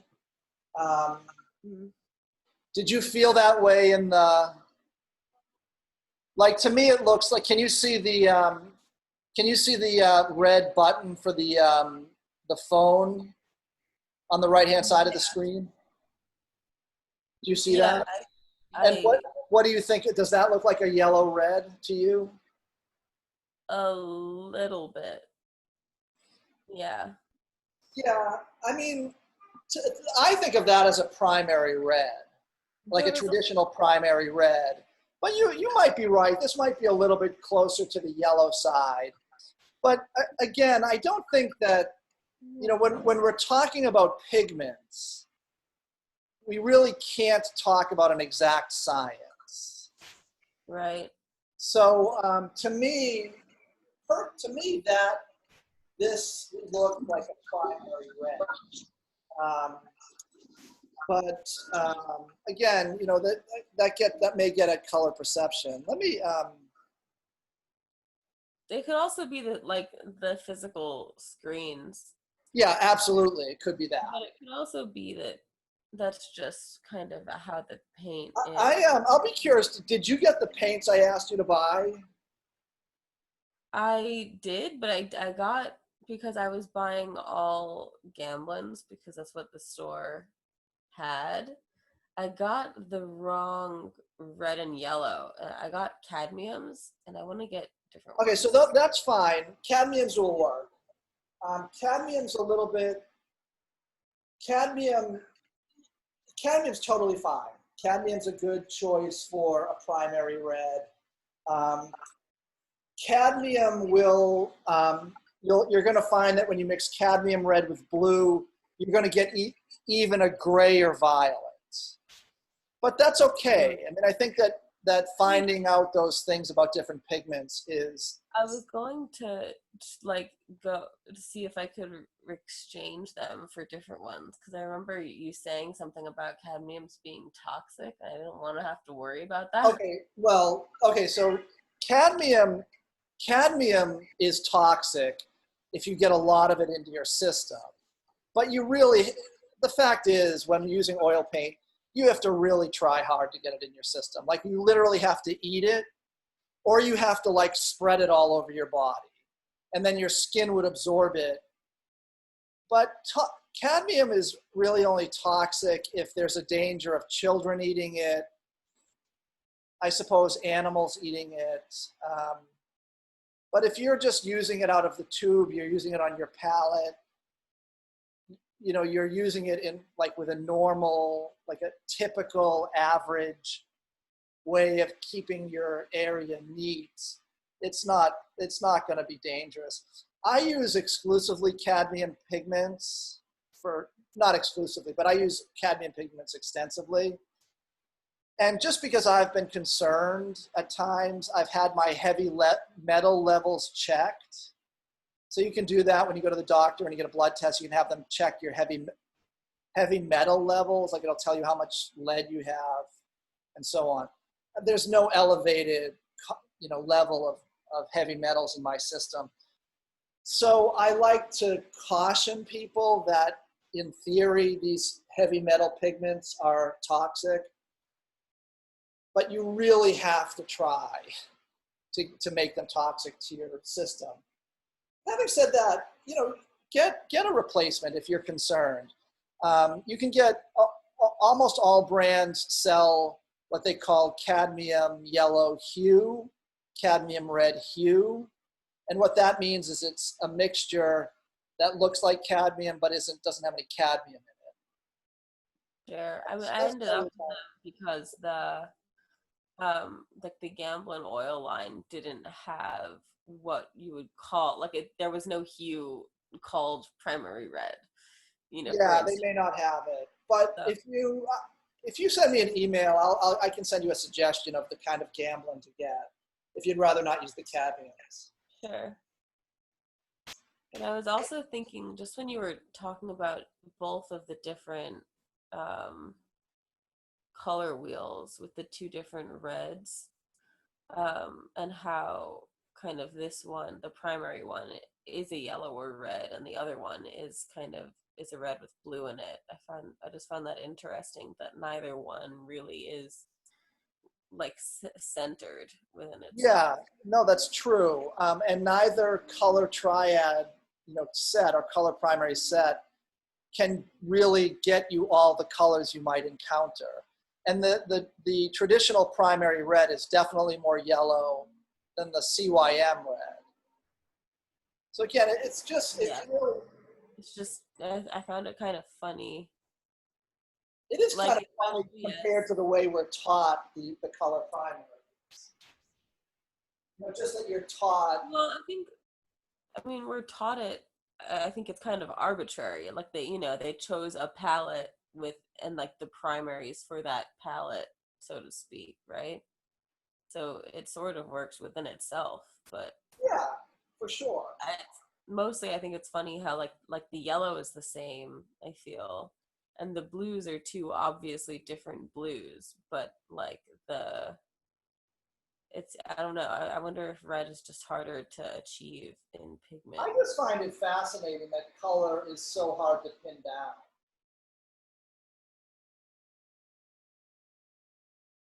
I also find it really fascinating that artists can use very limited palettes, but still make a painting that seems to suggest a really full range of color. Like we don't question it.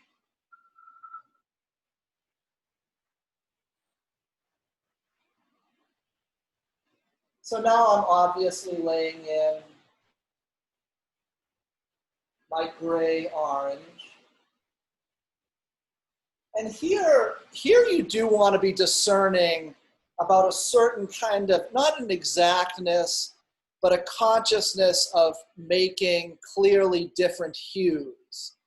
So it's kind of easy to mix a gray yellow and then mix a gray orange and have them be about the same. But you want to make sure that your grays are clearly different from one another, so that your gray orange is clearly more orange than your gray yellow, that your gray red is clearly more red than your gray orange, and so on. You want to be, again, not because we're trying to achieve some kind of scientific exactness, but instead because we're trying to understand how we can get a really rich range of colors when we're working with these primary sets.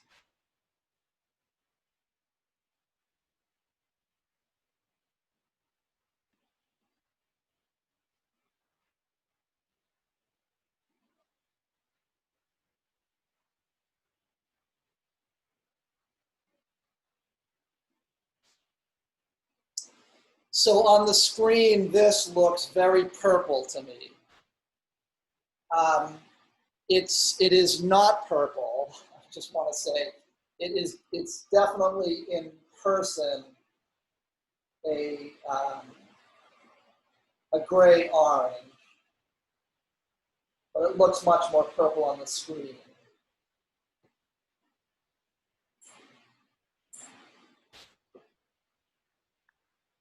Hey, Professor. Yeah. The yellow that you're using in this, is this the yellow ochre? No, this is cadmium yellow light, but in the paints I asked you to buy, it's probably going to be called primary yellow. Okay, thank you. Is that the color you got? Yeah. Yeah, but so primary yellow, cadmium yellow would work, Hansa yellow would work. If anybody has any question about what color exactly will work, just send me an email or a text. But on the colors I asked you to get, it should be a primary yellow.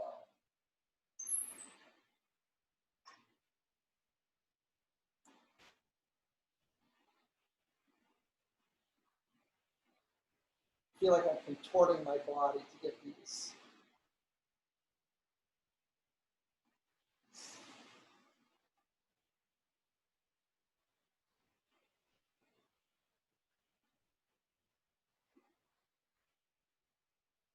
All right.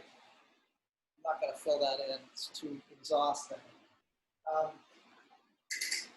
I'm not going to finish this in front of you because I think I've clearly illustrated what I want people to do. So is everybody confident that they know the steps to finishing this color star?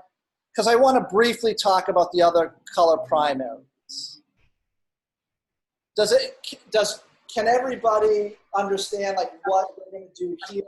What you're going to do for the red and the green? Is that pretty clear to everybody? Yeah, but in the beginning, didn't we have 3 of them? Yes. So I want to talk about that now. I'm gonna end talking about this one, and then talk briefly about the other 2. So I just want to make sure that everybody can follow how we're going to complete these color stars. Yes. Okay. Okay, so I'm going to remove this.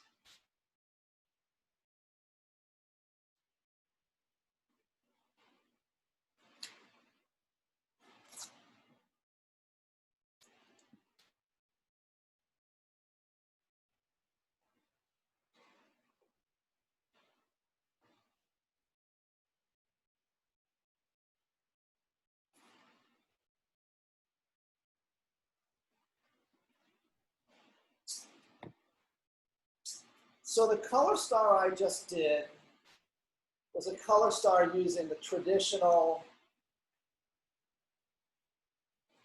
color primaries. Then you're going to want to do a color star using the CYM primaries. So you're going to start with, again, cadmium yellow.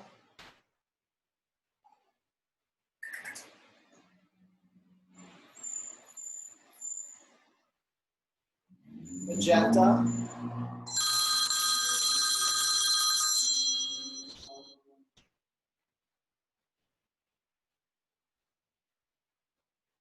Cadmium yellow, magenta.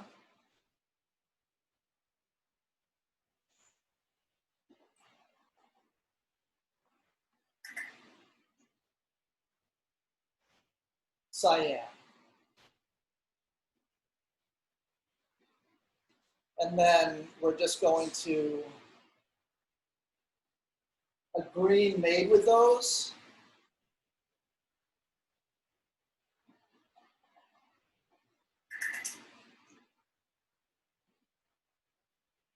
An orange made with those.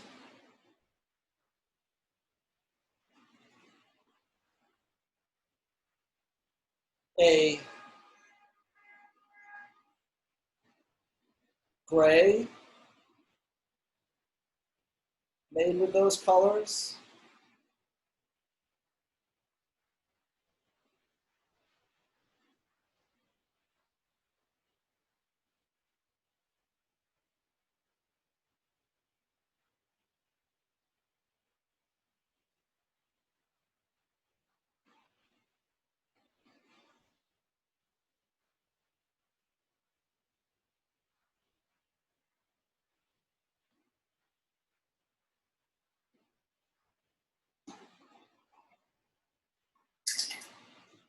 Whoops, I forgot my violet.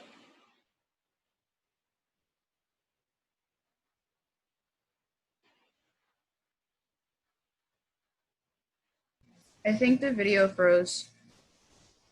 Or your phone froze.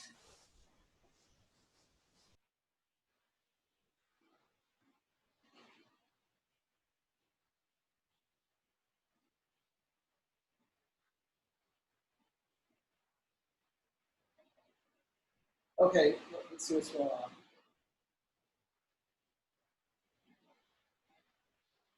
I think you're just not in the frame right now.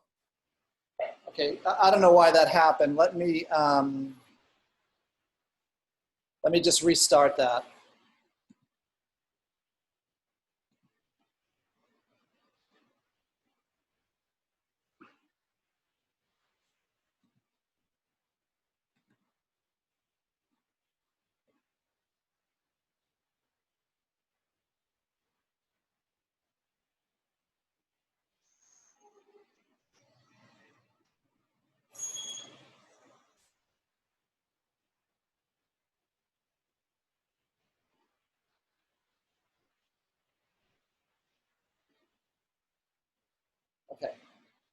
So, and then violet.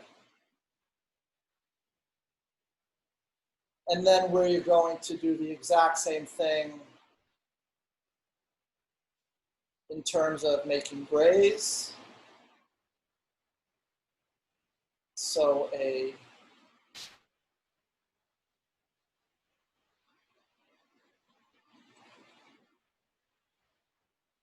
So the only color you may add to lighten it is the white, right? I'm sorry? Only other, like to make the grays, sometimes you'll lighten it with the white, correct? Diane, I can't hear you very well. I don't know why. I said that the only, in order to make like the grays, Yeah.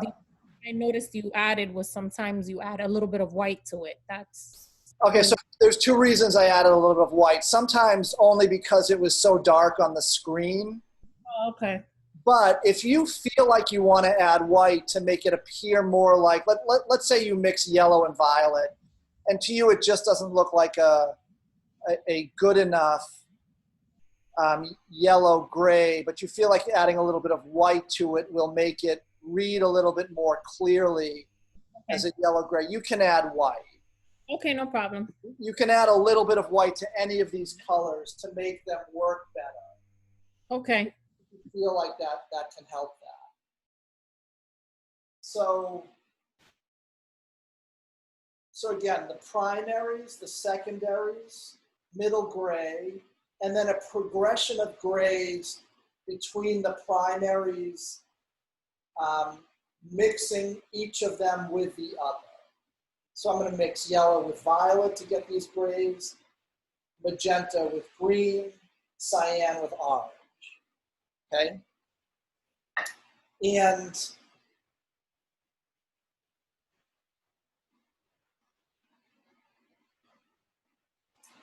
I'm going to do exactly the same thing.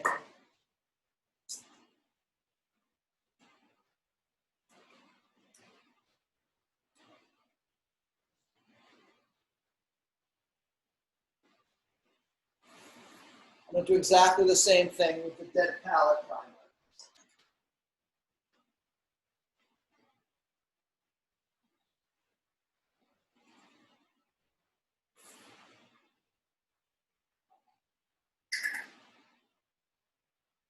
So I'm going to mix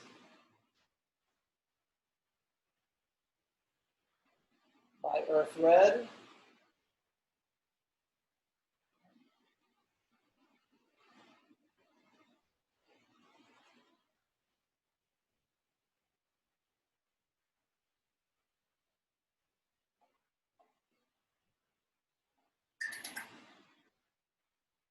my earth yellow,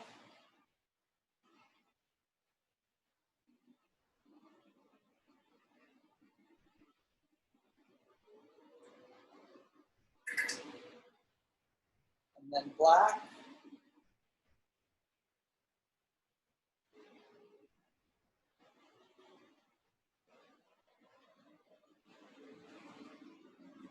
and I put a little bit of white in that. And then I'm going to make a gray using those three colors. So I'm going to make I think black with white is just a little bit too cold. So I'm going to warm that up a little bit. And make that middle gray.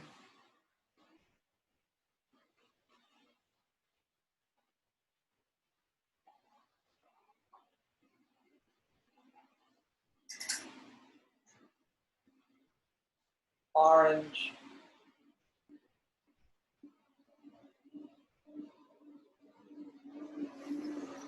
There's a voicemail notification blocking what you're Oh, mixing. sorry.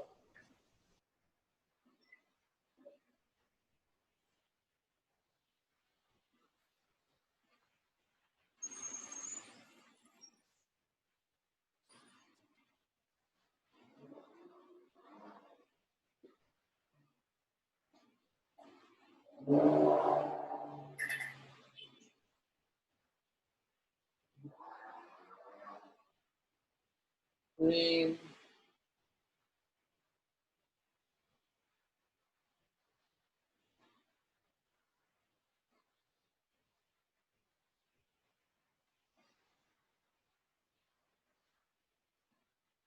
maybe I should say greenish.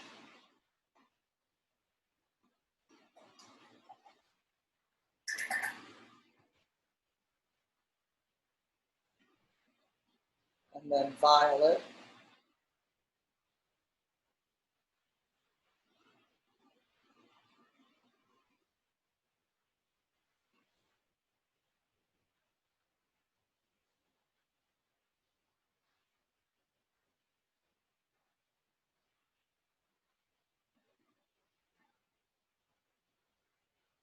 And so these colors are on this palette are obviously going to be very subtle, very dull. I don't mean dull negatively. I just mean dull. They're not vibrant. I find these kinds of colors very beautiful, especially when used in certain situations. But it's obviously going to be a very subtle shift from red to relatively violet, to blue, to relatively green, to yellow. But again, I think that those very subtle hues, those very subtle versions of green, violet, and so on, are very good to know. But so is what we're going to do with these three palettes or three color primary sets. Is that clear? So the last one, which three primary colors you used?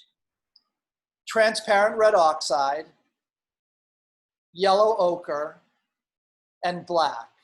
Thank you. Okay.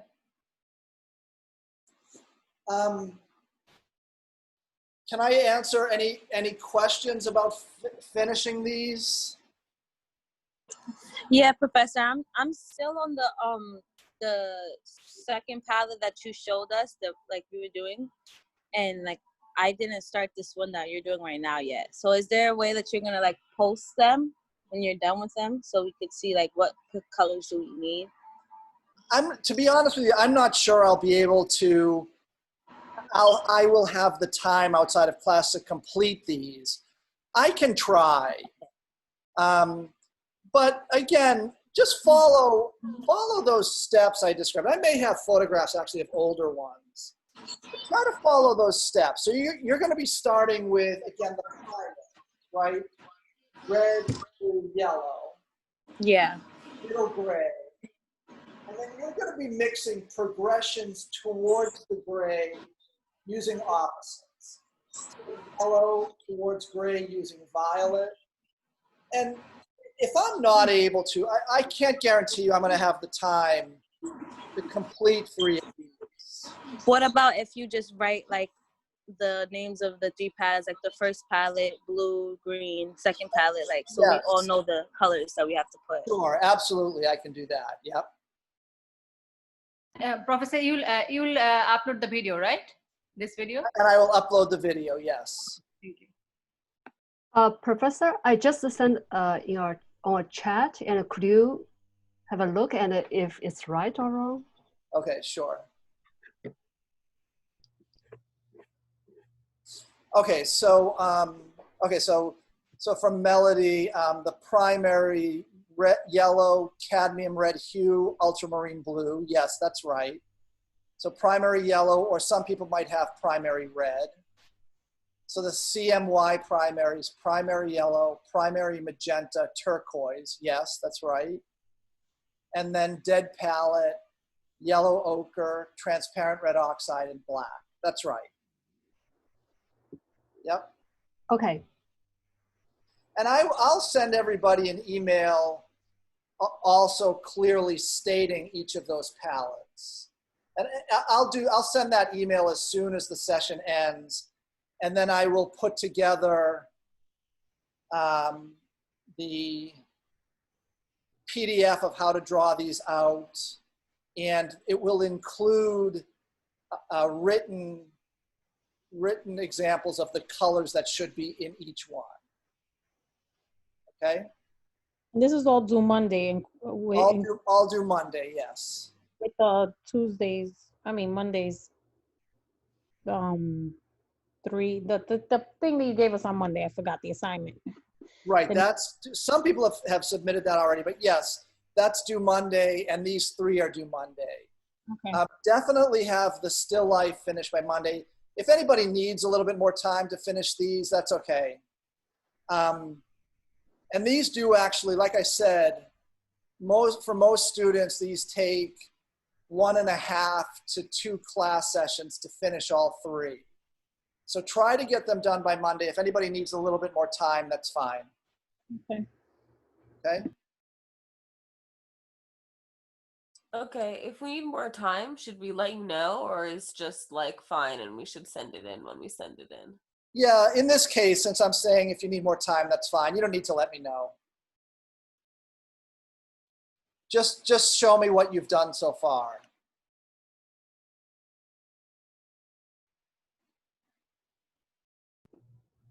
Any other questions? No, I did say that I was gonna send you in the picture of, can you hear me? Yeah. I just wanted like a little bit of feedback if I could tweak anything to it. Yes, Would absolutely. I'll respond today. you have time, but Yep.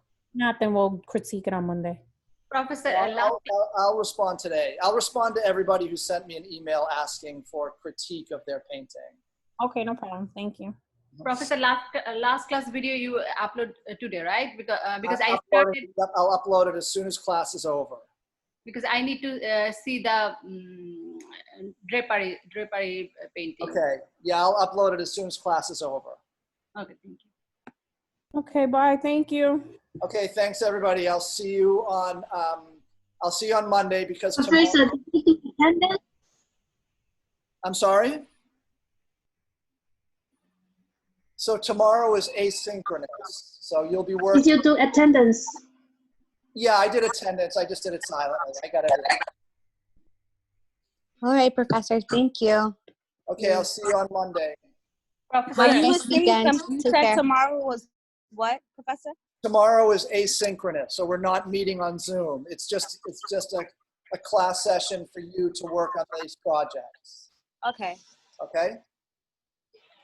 Thank you. Okay, I'll see you all on Monday. Professor, Bye-bye. can I talk to you 2 minutes? Sure.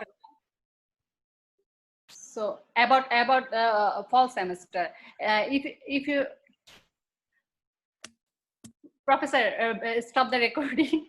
Oh, So you want me to stop the recording? yeah, please.